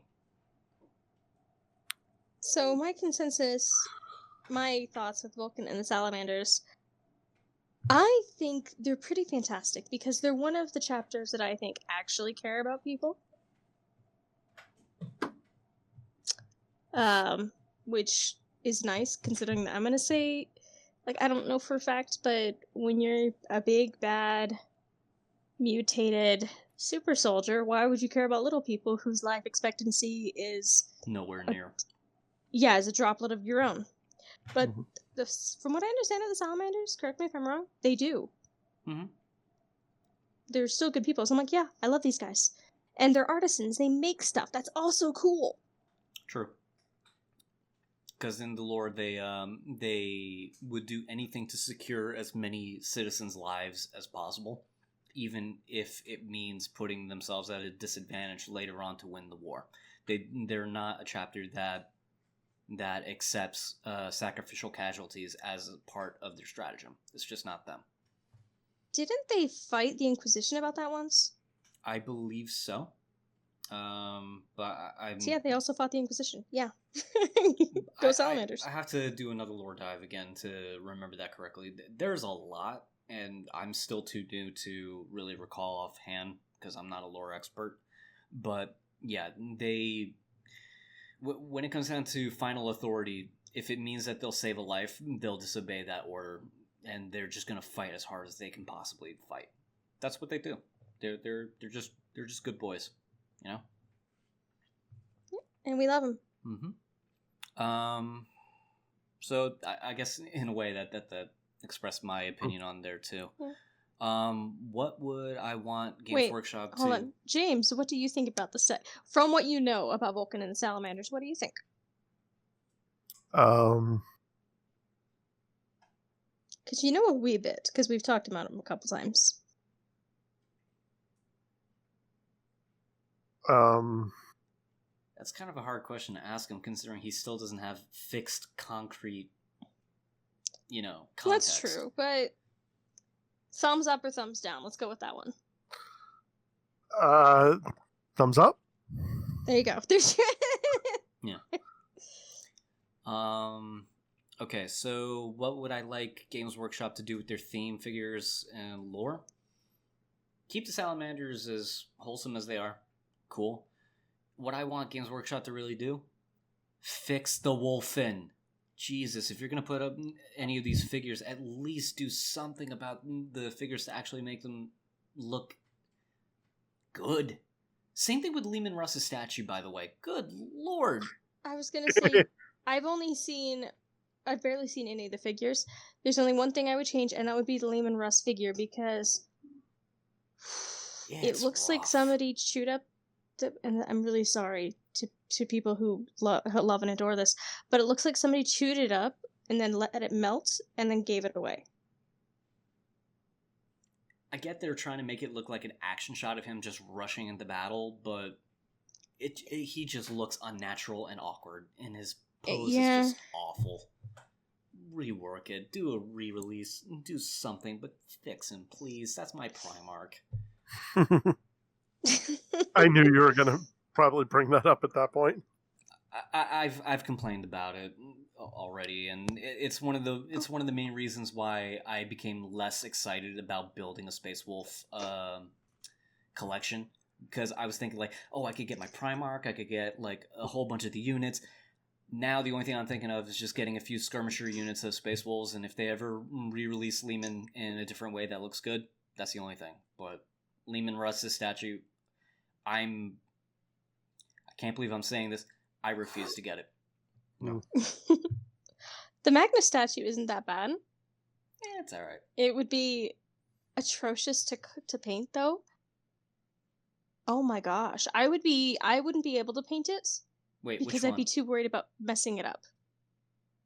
He has 2 statues. He has 2 statues? Yeah, oh, no. he has a Horus Heresy version, and he has a I've only Chaos seen the Demon Primarch one. What? Excuse me while I go to my phone. Oh boy. I mean, I'm pretty sure I'd probably be hesitant to paint it anyways, but... Mm-hmm. I'm surprised you didn't know. Good lord. I don't really pay attention to the tabletop as much because I don't play it. There's nowhere around here for me to play it. So I don't really worry about it as much. Alright.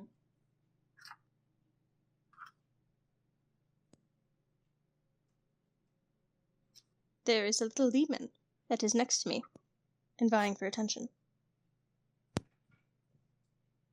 Oh, here's the statue. Oh, that's interesting. Okay.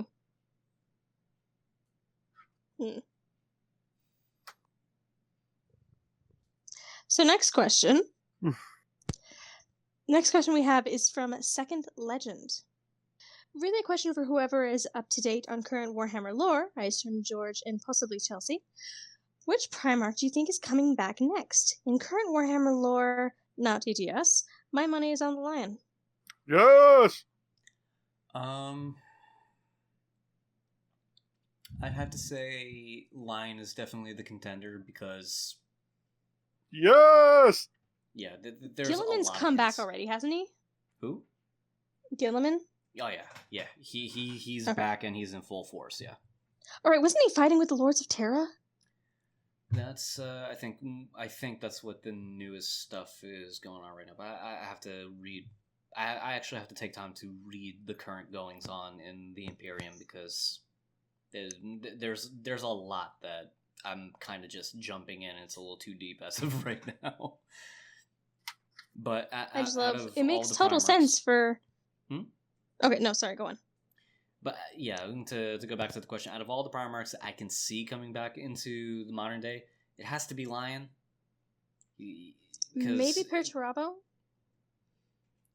But because I think there was a whisper about him coming back.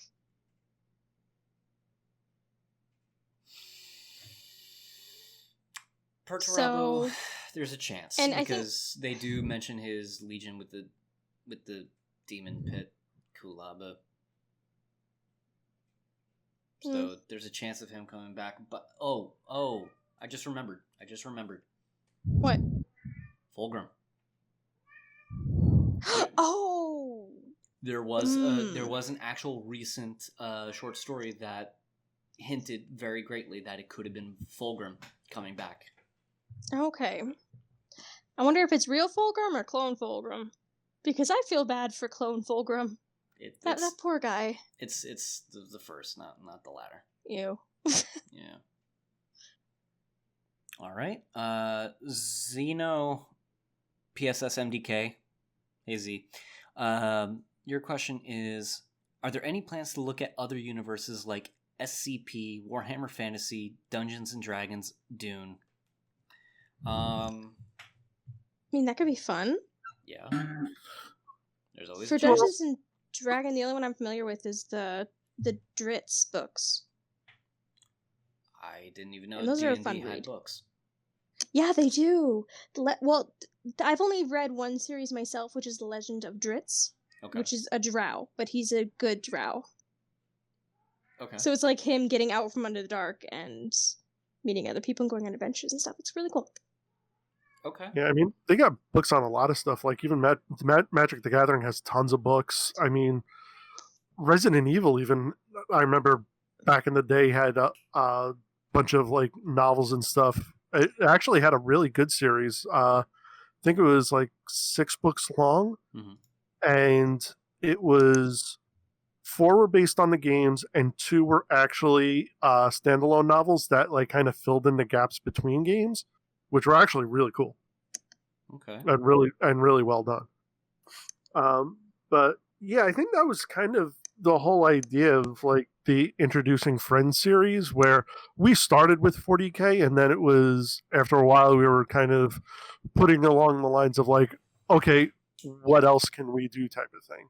Yeah, because the question has been flung around quite a bit. Yep. Yeah. So we'll be taking dives into other things. Yeah, I know we've floated around plenty of ideas. We haven't. You okay? The Chaos Beast just knocked something down. Please continue. Okay. Because I know we've floated around different ideas of, trying to come up with a few things. Like, I know I have a few that I would love to try and get on you guys, but it's still something of, we just got to get the, kind of like the Discord. We just got to kind of finalize it. Yeah. So, I mean, to that same point, with Warhammer 40K, with Astartes, it was the rough draft of our current format that we use now, and it worked. It worked amazingly. And then as we went to Death of Hope and then TTS, we refined it to a point where now we actually have more of a system in terms of that. And the 40K train just kept going. So we just need to find a way to incorporate the same thing with these other stuff that we want to take a dive into. SCP, I do have to say that does interest me a lot. Warhammer Fantasy, I have no stake in that. So we'll look at that. Yeah.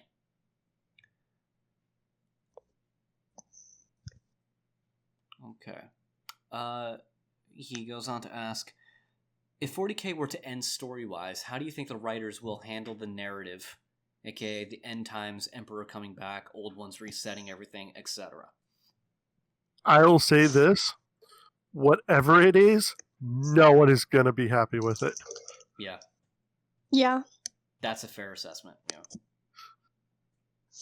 There's just so much going on. How would it end story-wise? The old ones come back and just hit the restart button.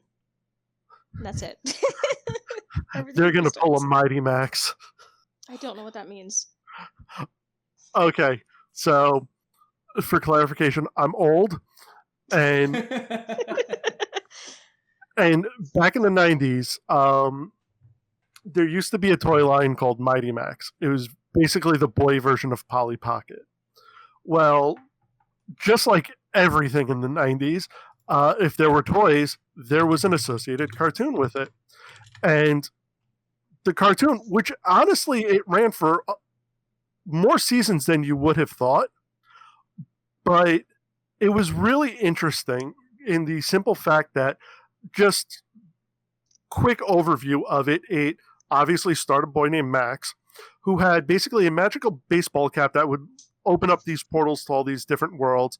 He had a owl and a guardian that were always with him on his journeys, and basically, fought the big bad villain guy at the end. Well, the Skull Master, voiced by Tim yes. Curry. Oh yes, I forgot Tim Curry did his voice. Oh, Tim Curry. So the final episode, spoilers for something that came out over 20 years ago. The final episode was Skullmaster was basically trying to get the magic hat, and they kept kind of reliving or going through past adventures and stuff. When it finally came down to Max and Skullmaster, what wound up happening is the hat basically kind of reset things, and Max wakes up in his room, kind of like one of those, oh my god, did this really happen type of thing. Well, he gets a letter from Virgil, who is the little owl guy, who basically tells him, to meet him at the store where he found the hat originally. And it adds in a little note of, and this time don't be late. So it's like everything kind of resets to the beginning of the adventure. So the final episode was basically rebooting with the first episode. Yeah. And it was honestly, it was a great, I thought it was a great way of just ending the series, because if you want to watch, oh my god, are they going to continue it? Yeah, just watch episode 2. Yeah, that's a good way of looking at it. And to be honest, that's interesting. I kind of look at it as an ending that is the perfect callback to how all adventures in a kid's mind works. It literally is like, okay, this is done. Let's start a new one. Yeah. Yeah, kind of. Yeah. So. Yeah, because I'm also going to throw it in here as well, and feel free to vote yay or nay on this and all. To me, it's always been one of those things of everything has basically a shelf life. And I don't mean that after so long it's just no one cares about it or whatever. Right. No, it's you have the shelf life of keeping your audience content. And once you pass that shelf life date, it's either going to stagnate or it's going to get to the point of where you're going to try and end it, and no one's going to be happy because either A, you're ending it, or B, it's not the ending that they have in mind.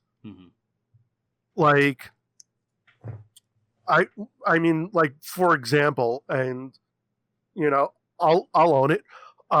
When Vampire Diaries first came out on TV, me and my wife started watching it. It got to a point of where, to me, it was just, this is fucking ridiculous. I need to stop. But Denise kept watching it, and even she got to the point of, this is so stupid, but I've vested so much time in it, I just have to see how they're going to end it. And the ending was just so abysmally stupid to her. But it got to the point of it wasn't what she envisioned for it. Another great example, Game of Thrones. Right. Ugh. Everyone had their vision of what it was going to be, what was going to happen. It happened. Well, it's not what I wanted. Yeah. Good thing we can all just wait for whatever book comes out that rewrites the history. Yeah. Basically. And even at that point, no one's going to be happy with it. Cause I'll probably be more happy with that one, though, than what... nope. Nope. Okay. Nope, not getting angry about this again. No, and it's not meant to be like, let's start this argument thing. It's just one of those things that I've always noticed, that when something starts going for too long or just becomes that big, that if it ever does come to an end, no one's going to be happy with it, because either somebody's put so much time into absorbing all of this that they're now writing their own narratives. And if the actual narrative doesn't match up to what they're envisioning, it's not going to live up to their expectations, so therefore it's not going to be as good, even though it could be like the greatest ending and the perfect fit for it. Right. But because it wasn't what was already kind of headcanon, it's like, it diminishes. It was all right. Yeah. Honestly, another way that I look at it would be the difference between comparing Game of Thrones to Schitt's Creek. Would be another way of looking at it, and that's just the more recent thing that my wife and I have recently watched. Game of Thrones ended horribly, as your example pretty much had in everything you said.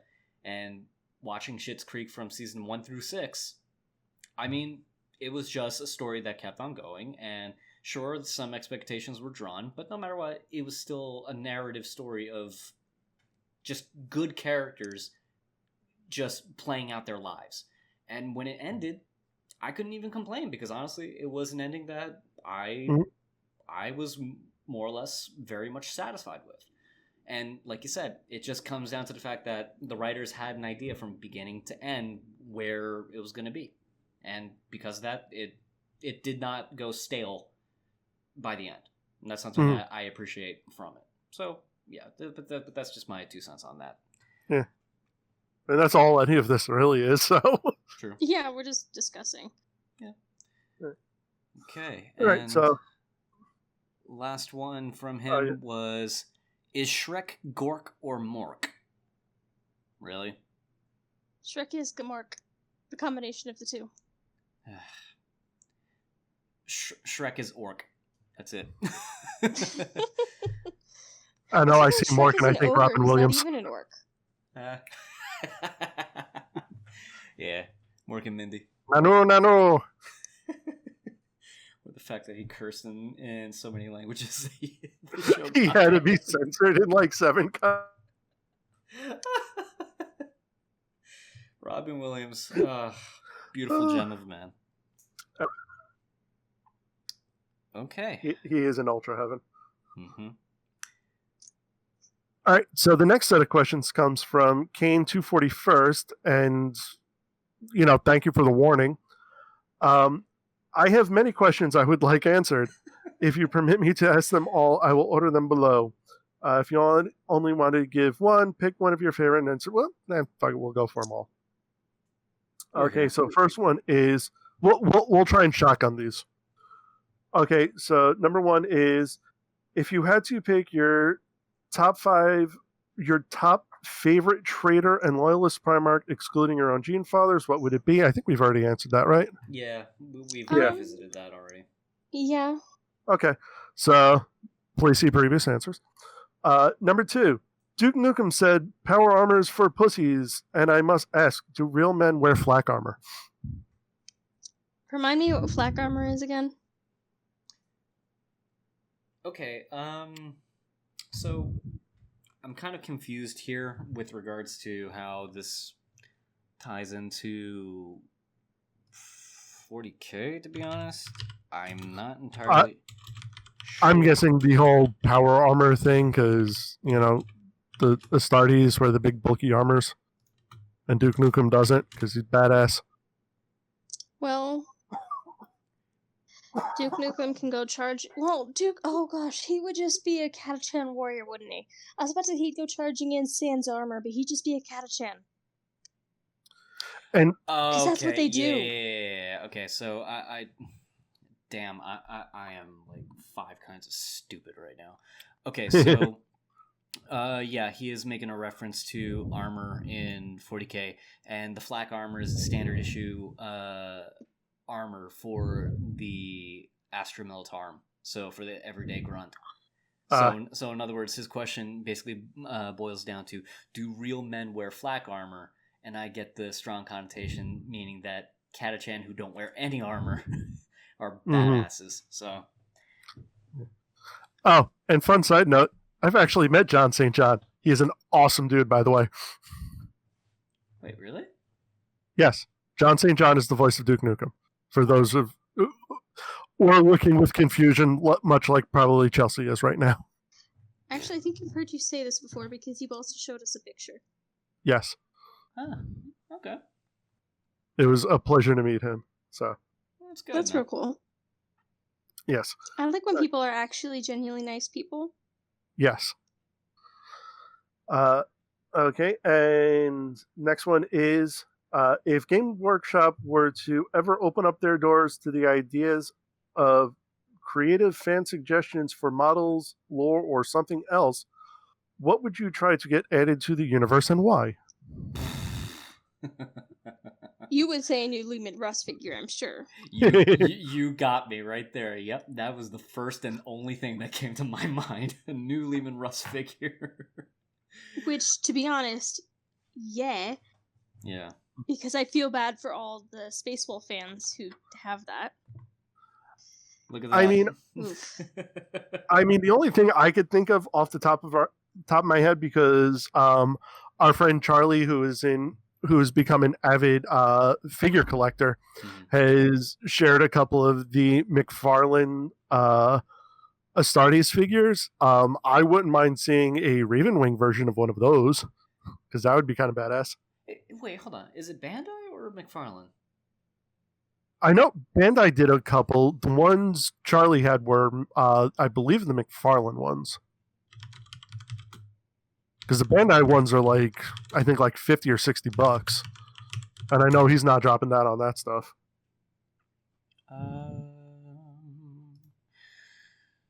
Looks like, yeah, McFarlane. Oh, well, they did the Ultramarines Primaris Assault Intercessor, so... Yeah. And checking out Ultramarine. Oh, yeah, McFarlane. Yeah, it's 100% McFarlane. And they have the blank, so that way you can paint it to be your whatever faction that you want it to be, which is pretty cool. Yeah, that one is cool, but I would like one just dedicated to the Raven Wings, just so I can have that one. You know what? It wouldn't be Raven Wing without their tactical bike, so it would have to come with a tactical bike. That would even be better.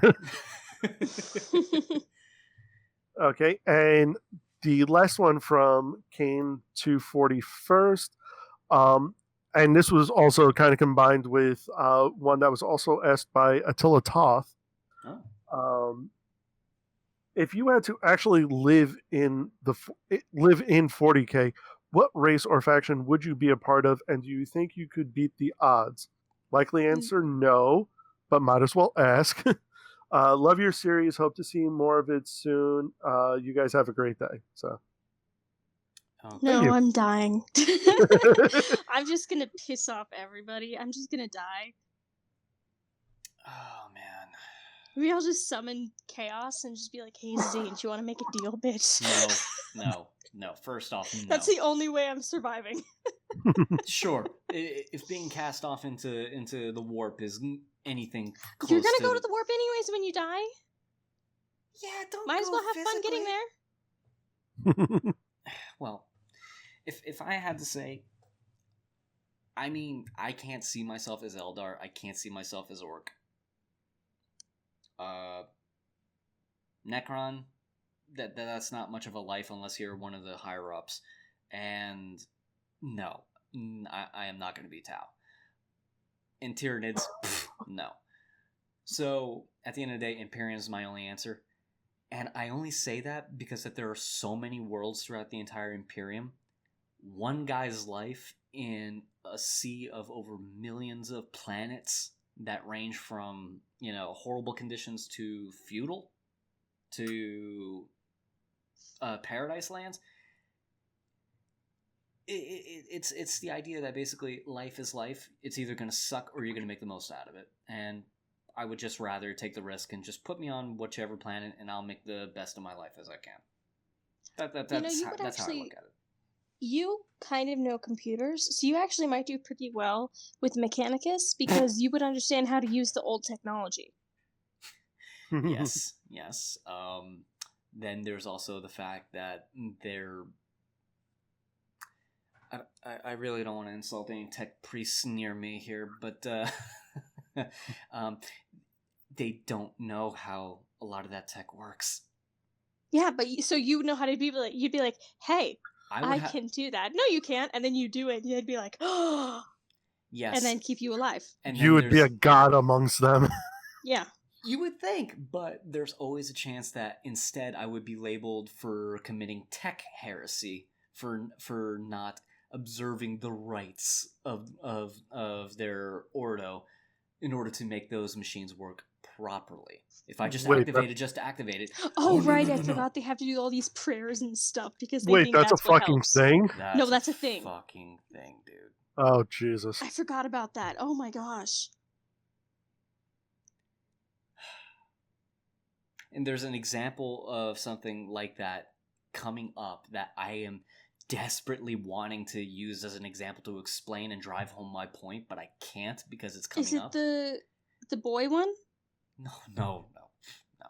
Oh. It's I can't say. It's coming up in probably in the next 2 videos coming up, but is this something I know?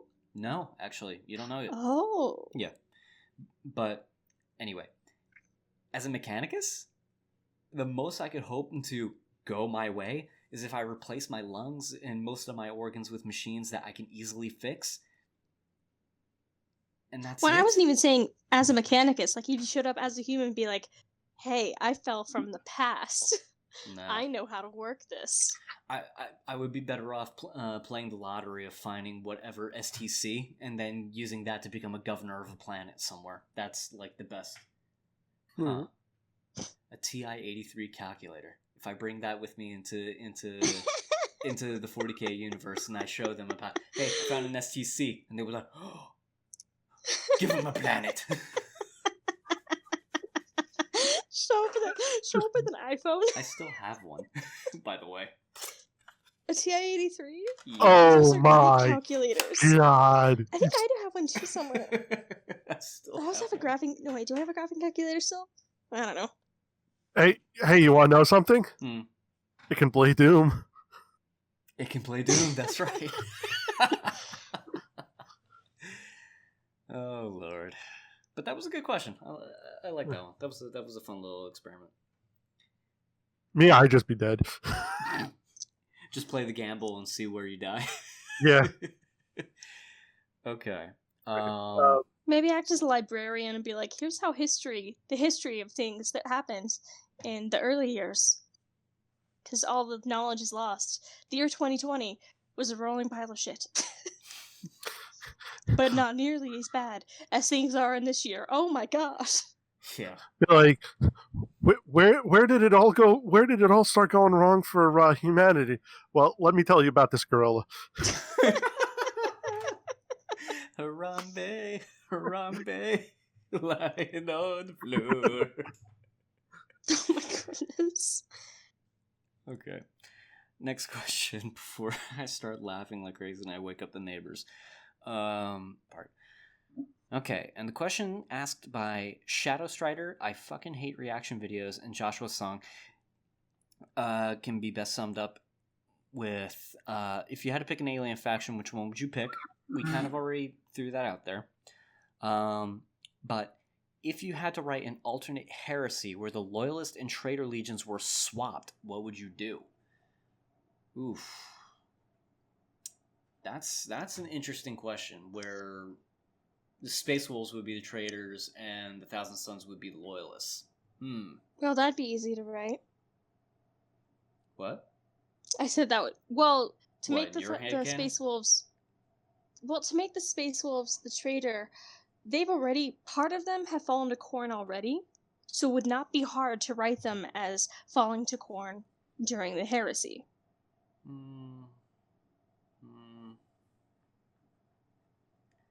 Because they're very much about the war and the fighting and proving that they are great in the eyes of their ancestor. I realized Yeah. that was a terrible accent. No, So- I follow the logic at least, but it would pretty much go up against the one thing that makes Lehman and the Space Wolves unique to them and how viciously loyal they are. But I guess there's a way to twist that too. But continue. Yeah. And then on the flip side of that, I mean, if Magnus and Thousand Sons wanted to stay out of the war, the other side get to it first. Yeah. Yeah, I guess that would be relatively simple enough to And then- write. If we were flipping them, that would make Horus the good one and Sanguinius the evil one. Again, you could write this. Ooh. The golden boy. Everything's perfect for him. And then everything's not. And how dare you, father? I am perfect and I deserve the best. Dude, you need to take a chill pill. No! You know, I it's will betray actually you. been hinted in the lore that Sanguinius was the one that the Chaos God wanted instead of Horus. Well, I mean, he was a psychopath, so sure. You keep saying that. Yes, I do. Oh, you're just creeped out by the whole hunting Jagatai Khan. Or stalking So, Jagatai Khan story. I'm going to point out that if that happened today, yeah, that's not healthy, normal behavior. Hmm. And you would definitely call the police for that. But if you are the police in this scenario, Then you call other police. you call backup. Yeah. Yeah. Okay. This is how people die in the present, is because people act like that. That's why I keep calling him a psychopath. All right. Okay. Oh, this is interesting. Chelsea, get ready for this one. Okay. Lorgar Aurelian asks, what are your guys' opinion on my boys, the Night Lords? The Lords of the Night. I don't expect you guys to know much, but I am curious.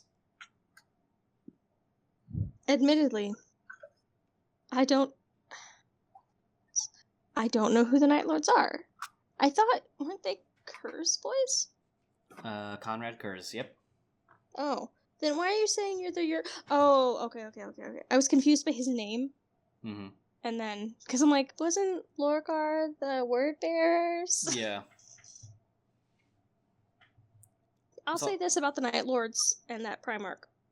I said that all of them need therapy. All the Primarchs need therapy, and by extension, their sons. Kurz needs more than therapy. Yeah. He needs maybe a bullet to the brain. Wow. Okay. I was I'm going to say sorry, he the needs whole an s- IV drip with Prozac. That went dark quick. I know. Okay, he's made flesh like curtains out of people. True. That's disgusting and twisted and not okay. Like that's more than what therapy can help with. I mean, given where he's from, though. Where yeah, you're from should not define you. I mean, it did for pretty much all of the Primarchs. Now that you stop and True, think about yeah. it. So. But that's not acceptable. I don't care if you're the Emperor's son. No. Conrad Kurz and the Night Lords, man, they're troubled. They're very troubled. But the Night Lords, yeah, I would not want to meet them in the brightest of avenues with a gun in my hand and a method to defend myself. I still would not want to meet a Night Lord face to face. Hell no. They genuinely scared me to a degree. And that's the whole point of their entire legion. They were basically homicidal, murderous terrorists in Astartes power armor. So. Yep. I stand by what I said. All right. The Tacticus Pod asks, do you collect or have any minis? If so, please share. Not yet. I do not. Yeah, nope. At some point, I would like to paint some Thousand Suns because I think it'd be cool. But at the same time, I'm terrified of doing that because I don't really have skills in painting and they would probably look bad. I mean, the only, I guess you could say, mini that I have is most probably one of my namesake, which I got from Japan. Oh, that's neat. And Yeah. I'll send you a better picture. I'll send you a good picture of this, George. Okay. So that's pretty neat. But yeah, going back, yeah, I do plan on getting minis to have, at least for decorative purposes, at the minimum. So yeah, I'll update you guys when that happens. Plus, there's also another thing that I'd like to try my hand at soon. You guys will be a part of that. All right. Jason Tackett asks, "Where's my fire support?" It's on the way. When was this posted? I don't know. I mean, things get lost in the warp. I guess. Give me like 5 minutes.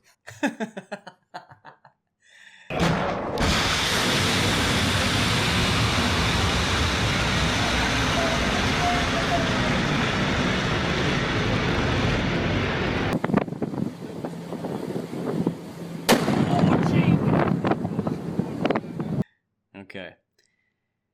MK Starstorm asks, "Do you have a favorite piece of 40K media or one you want to get into?" We're kind of in it. I'll say for me, for as much as we've already watched, I'd have to say my favorite piece of 40K is honestly still Guardsman. Just because it was kind of like my first, so. That's fair. If I had to say a favorite, I mean, it all comes down to the different kinds of flavors, but if I had to say, like, favorite of what I've watched and consumed and want more of, Astartes is a great appetizer of potential of what could come down the pipeline. So, so here's hoping to more. This question's for you, Chels. Ooh. Heretic Sorcerer asks, "Are you going to review Stringstorm's Idol series?" Yes, we are. They don't have any choice anymore. We're just gonna do it. Yeah. I love music. I think music is fantastic. I love the Idol series. I've already made them listen to it on repeat many times because I just get a hold of our chats. Like, Music I think bot. it's Groovy is what we use. Yeah. And I just play whatever I want, which usually is Stringstorm because I love it. So. Okay. Nate the Great asks, "Of the three of you, who got into Warhammer 40K first?" George. Hands up. Okay. Lord Totemort asks, "Greetings and salutations, my friends. I've been trying to coin the saying, 'failed harder than when Magnus tried to be a loyalist.' What are your opinions?" Perfect. Hashtag Jar Jar Magnus. I prefer failed harder than a space wolf trying to count above 2. They can keep count of how many drinks they've had. They just Yeah, stop after you 5. sure? By how double their vision is? They stop counting after 5. Because at that point they've had 10. Yeah. And they can't count past one hand. All right. Arcodus Voxel asks, "Given the knowledge you have of the Primarchs thus far, which one do you each believe you have the most in common with as far as personality and demeanor?" I mean, I already kind of alluded that with my thing about Magnus reminding me too much of my younger self. So, I mean, my answer's kind of out there. But what about you guys? I think that's kind of funny because, as I said earlier, Magnus does remind me of myself. Mm-hmm. There's lots of, oh, I would do that. Oh, I would do that. And that's my reasoning. And yep. I mean, I'm going to probably just default to Lion just because, again, it's the Primarch I know the most about. So that's the reason I chose the faction was because I felt the connection. So I would say, if I were to pick for you, you remind me of what I know of Vulcan. Yeah. Okay. because he's very happy and like cares about others, and he's also a crafter, a master craftsman. Okay, I'll take it then. And you are taller than the both of us. Magnus chooses his height. You don't. I can wear heels.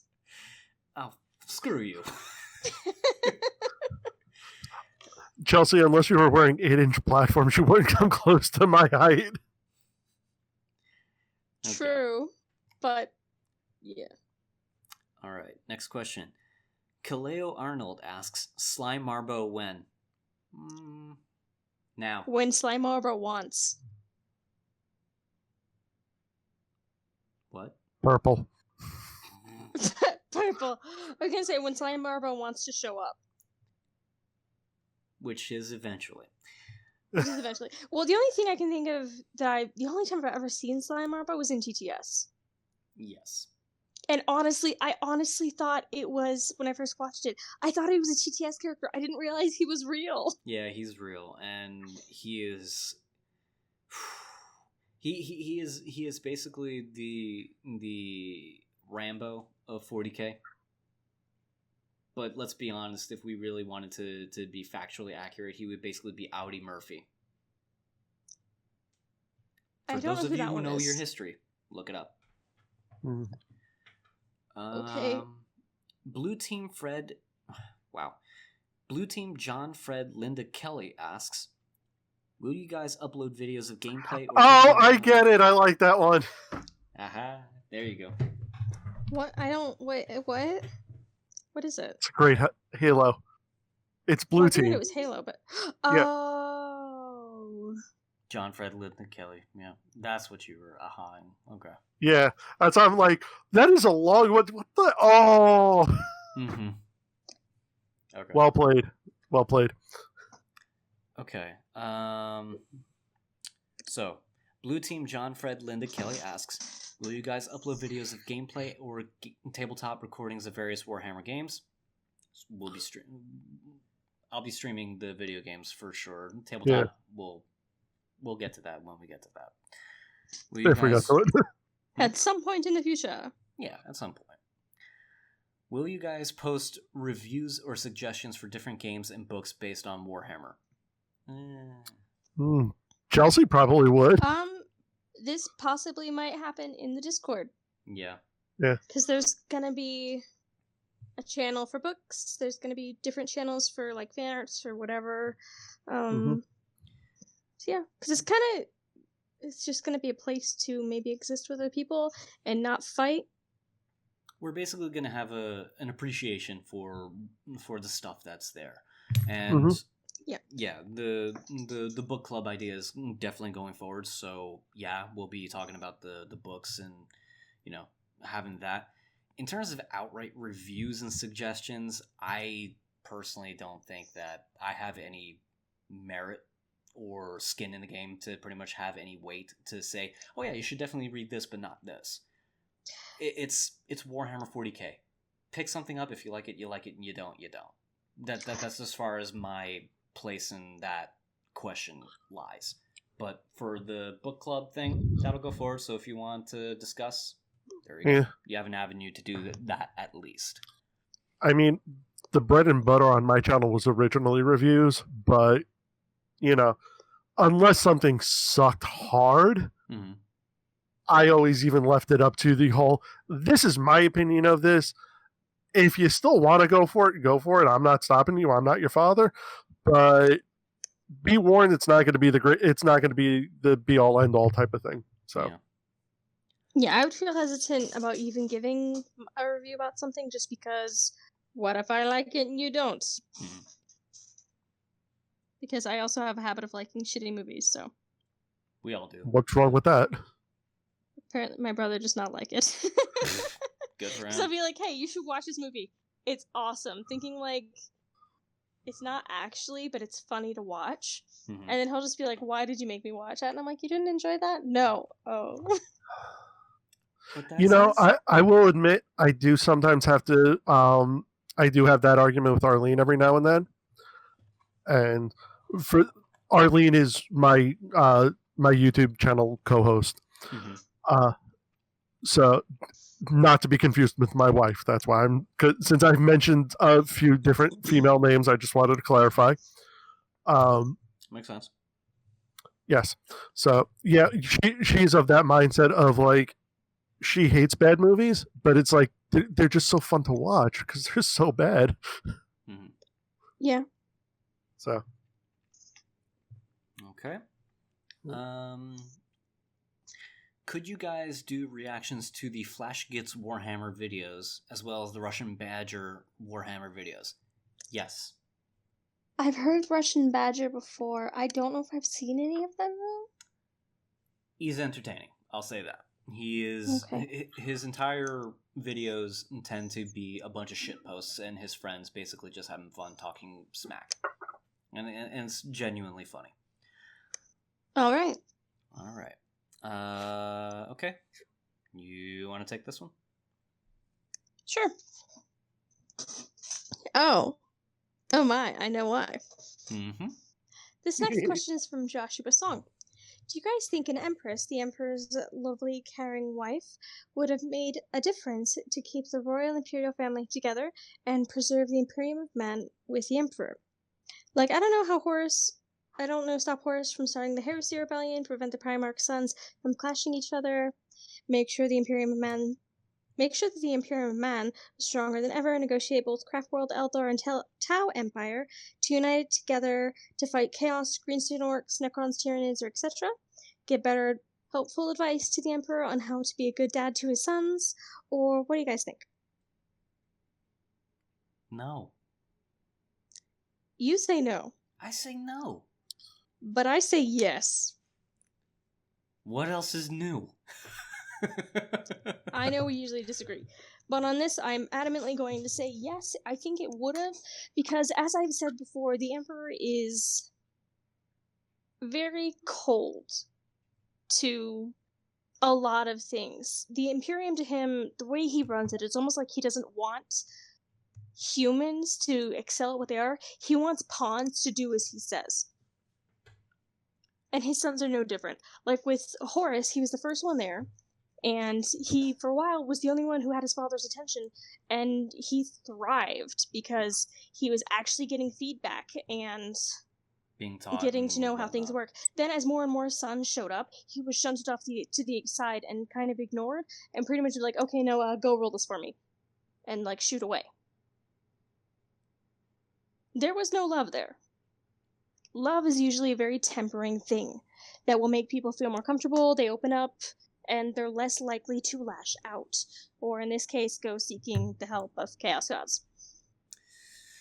And I'm of the opinion that it wouldn't have mattered. Realistically, I don't think it would have mattered because in terms of... Okay, maybe there would have been a little more sharing of attention to the children or whatnot, but if that had happened, it probably would have led to more clashing where basically favorites get involved. In the grand scheme, and especially since, from what I have read from the Primarchs and how they interact with each other and how the Emperor interacted with them, the Emperor, being human as he is, he of course had those that he was definitely a whole lot more close with compared to others. And then there are others that he has no relationship with, like Angron, for example. So at the end of the day, I don't think it would have mattered. The family was too large. You're going to have clashing, and it's an inevitability at that point. That's how I look at it. No one's perfect. Even the Emperor of Mankind is not perfect. James, what are your thoughts?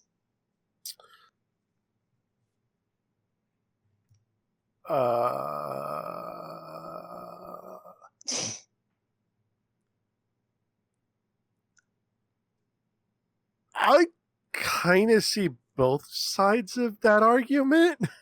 Okay. So, I mean, like, yeah, it's like, yeah, I just kind of see both sides of your argument. So it's like, I really can't say one way or another to it. Mm-hmm. But yeah, I can see an argument for both sides. So that's where I stand on it. Okay. So my answer would be maybe. Valid. Yeah. Okay. Okay, and then there was a second part of the question. If the Codex Astartes has some problems that wouldn't help the Space Marines to protect the Imperium, how would you guys include Retake Element fix the Codex Astartes to be more effective and have better impact to save the Imperium? I'll say this now. I don't know the Codex Astartes well enough to really answer that validly, so I'm going to abstain from answering this. I don't either, except the only thing I could think of is the whole Legion building thing. Because while, yes, they might be more manageable at smaller sizes, I think different scenarios call for different sizes in force. Right, and different specialties and whatnot. Yeah. I would pretty much just my one and only thing that I would put out there. Put in a forward that says, "This is a manual and a guide. This is not." There are more guidelines than actual rules. Exactly. This is not to be taken as religious doctrine purely to be done at all times. Be flexible, use your judgment. You're Astartes. You are the best of what humanity has produced. Use your talents. Don't be robots. Use your judgment. You know that common sense that was instilled in you when you became an Astartes? Use it. I say when you became an Astartes because I don't know if the regular man has any. I mean, the Catachamic do. True, they do go running around, though, in a jungle full of very poisonous things. Using barely wearing any clothes. Hey, it works. Yeah. How? They're gonna get bit by a scorpion. Tough it out. Rub some dirt in it. Suck it up, Buttercup. Bite into the wound, Can't suck it out and bark spit. and toad, sir. Oh no. Okay. T.S. Kohlmeyer asks, I find it funny right after Stargal was talking about Kitten's rant about the Tau, and then the moment James talks about the Eldar, she goes absolutely insane. What's her problem with the Eldar? It's the Dark Eldar I don't like, and it's because I don't like Slanesh or anything having to do with it. So you blame the entire species for murder fucking Slanesh into existence.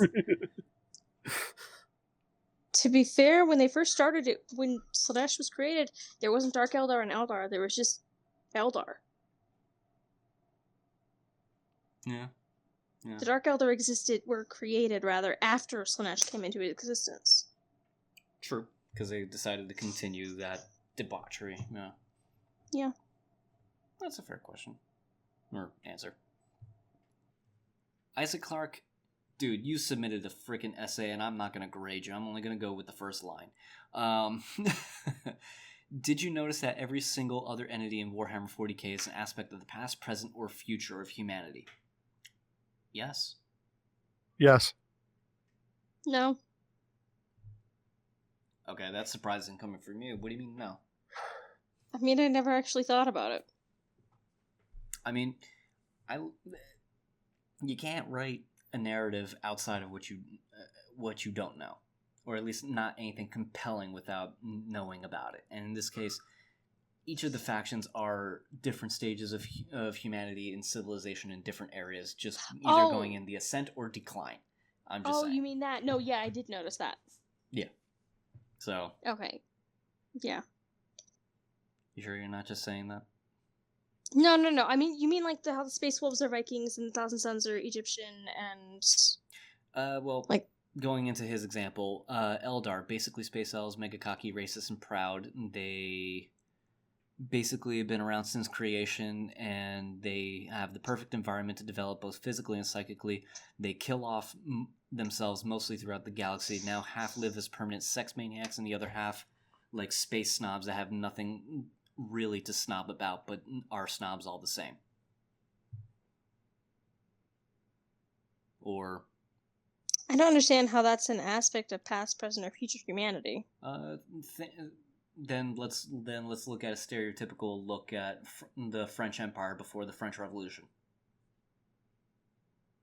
where basically Okay, but then everything's why all didn't you say that in hoity-toity, your everything's example? perfect, and everything's veneered perfectly. Then when the French Revolution comes in, half of everyone is dead. There's murder in the streets all the time. There's no sense of justice. There's torture. There's revelry. There's everything. Everything is free, laissez-faire. Do what you want. Slaneshi, let's go, kind of a thing. I know some creepy facts about the French Revolution, but we're not going to go there today. I'd rather Instead, I'm going to remind you guys about the movie The Scarlet Pimpernel, which is actually really funny and happens during the French Revolution. Anywho. Okay. All right. Well, we got that answered. Next question. Trobbins 1992 asks, what's the most ridiculous thing about your favorite Legion that you like to laugh about? And then he provides an example about the Iron Hands, where the Iron Father has chain teeth, like chainsaw teeth. Okay. Let's see. Fact to laugh about. Okay, I'll just throw this out there. Astartes pattern alcohol developed by the Space Wolves. Because most Astartes can't get drunk, so they went ahead and they made something to get drunk off of. Best Yeah, thing that is ever. pretty funny. I don't know if there's really anything funny about the Thousand Sons. Their whole story is pretty freaking depressing. Come on, there's gotta be something that draws you to them that you get to enjoy. I enjoy the knowledge. You sure it's not about the quote-unquote cults within? Okay, that's more about the knowledge too, because that's just how they'd use different things within the different psychic abilities. Okay. It's like a school of magic in Dungeons and Dragons. Well, I'll give you one that I remember you telling me that I like to laugh about the Thousand Sons. Some of them are so in tune with their foresight that sometimes they'll prematurely react to something about to happen, like getting their hand on a bolter or something, and they're like, "Hey, dude, you all right?" Like, "Yeah, why? Your hand's on your gun." Oh shoot, yeah, it is. Oh yeah, I don't know if I'd classify that as funny, but it is an interesting little quirk of it. It's I want to say it's the Athenian cult. Okay. I don't remember exactly which one it is. It's like spidey senses. Mm-hmm. So they don't know exactly what's going to happen. They just get this impulse. Right. And then if there's, say, another legion with them, they're just like, "Hey, cousin, you okay?"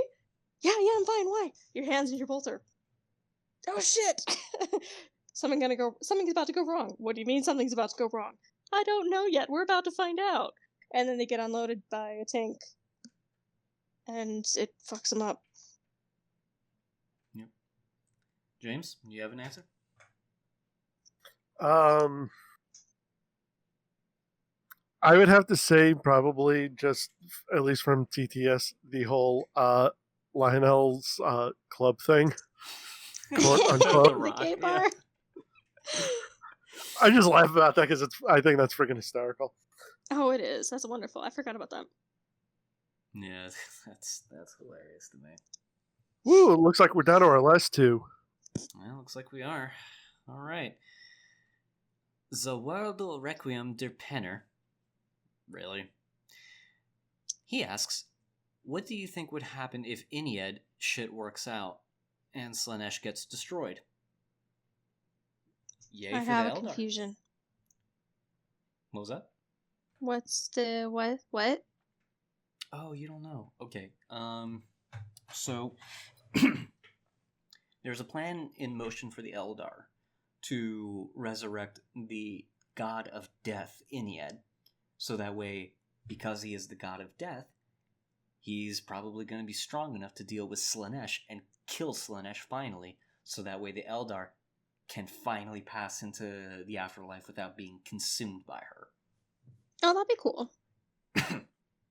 Will that help the Eldar in the long term? I don't think so, but what do I know? Long term, it wouldn't change anything. Now they can die without worried about being absorbed by that.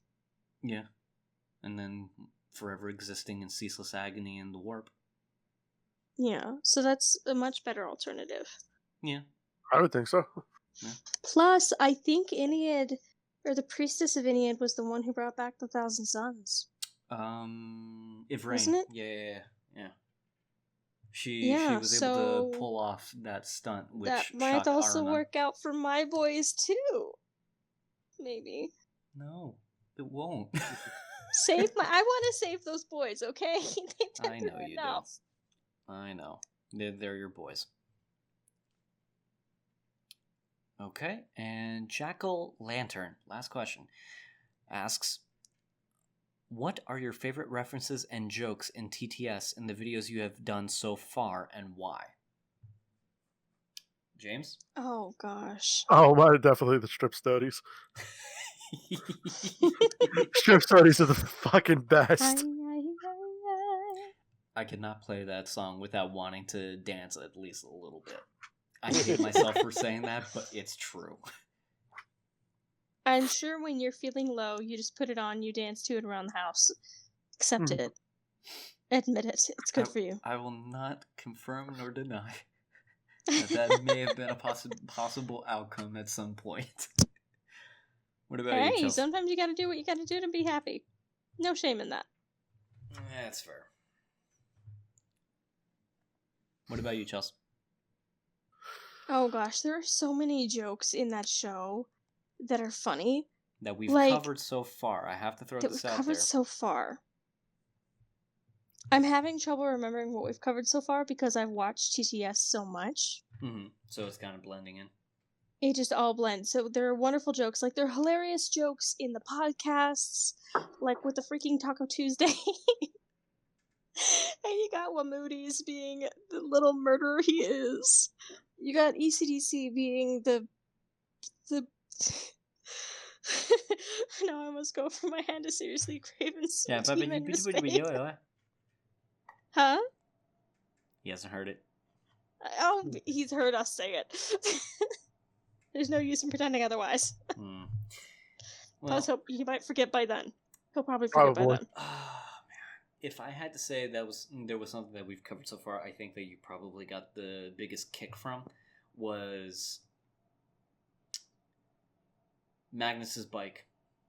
If I remember correctly. Oh my gosh, that's no, those kids. You were happy he got the bike and how precious that moment was. No, that was really cute. He had the helmet. That was and really everything. cute. Wear a helmet. Okay, father. Oh, I know. Okay, I don't know if this is canon in TTS though. I just remember one of my favorite jokes. Okay. And it makes me laugh every time I watch it. It's the happy birthday video. But I don't think that's canon in TTS, but it makes me laugh every time. Because just the ridiculous things. One cookie. Just one. Oh, that. Couldn't be bothered to make a batch. Oh, no, it's not canon at all. It has nothing to do. No, it's not. But it makes me laugh every time. We could go. And there's so many great things in TTS. Like, the writers have done a fantastic job at making that show funny. Yeah. Yes. Okay. Hats off to you guys. So yeah, we got strip studies for James. We have pretty much everything for Chelsea. Pretty much everything, yeah. Jokes that I think that we've covered so far that I got the biggest kick out of.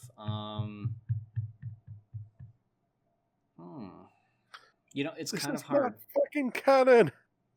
Fucking canon. Oh gosh, that's. You have quoted that so much while we played Destiny that it was finally like just so worth it to finally know the whole true reference. Okay, yeah, you know what? That's fine. Especially since I wouldn't be using a hand cannon at that point, and I'd say, "This is not fucking canon." Yeah. Oh god. Yes, I think you used to break out your baby boy for that one. Thorn, yeah. Yeah. Still love that cannon. Love it. All right. Okay, I think that pretty much covers everything, guys. The Q&A. This was actually more fun than I expected. I was expecting a whole lot more pain from this. Honestly, I was expecting it to be really chaotic and like ridiculous questions, but these are all very nice, thought out, concise, like wonderful questions. Yeah, this was quite fun. Yeah. So yeah, this is a good wrap, guys. Honestly, a Yeah. lot more fun than expected. Like I said, Woohoo! Woo! will we do this again? Maybe. Who knows? Maybe. I mean, if the Discord is there, potentially we can have like questions that we can just scroll through it and just type in an Yeah. answer. I don't know. Maybe we'll find out. You know what?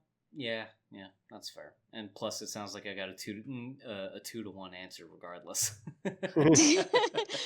Well, to be fair, we both said maybe because this was rather fun. It was. All right. Well, if we decide to do this again sometime soon, ladies and gentlemen, keep an eye out. Feel free to submit your questions, and we will happily answer them when the time comes. Thank you so much for joining us for another video on the Wulfboi Gaming channel and introducing friends to Warhammer 40k in this case. And have a good night. Stay safe wherever you are. Stay healthy.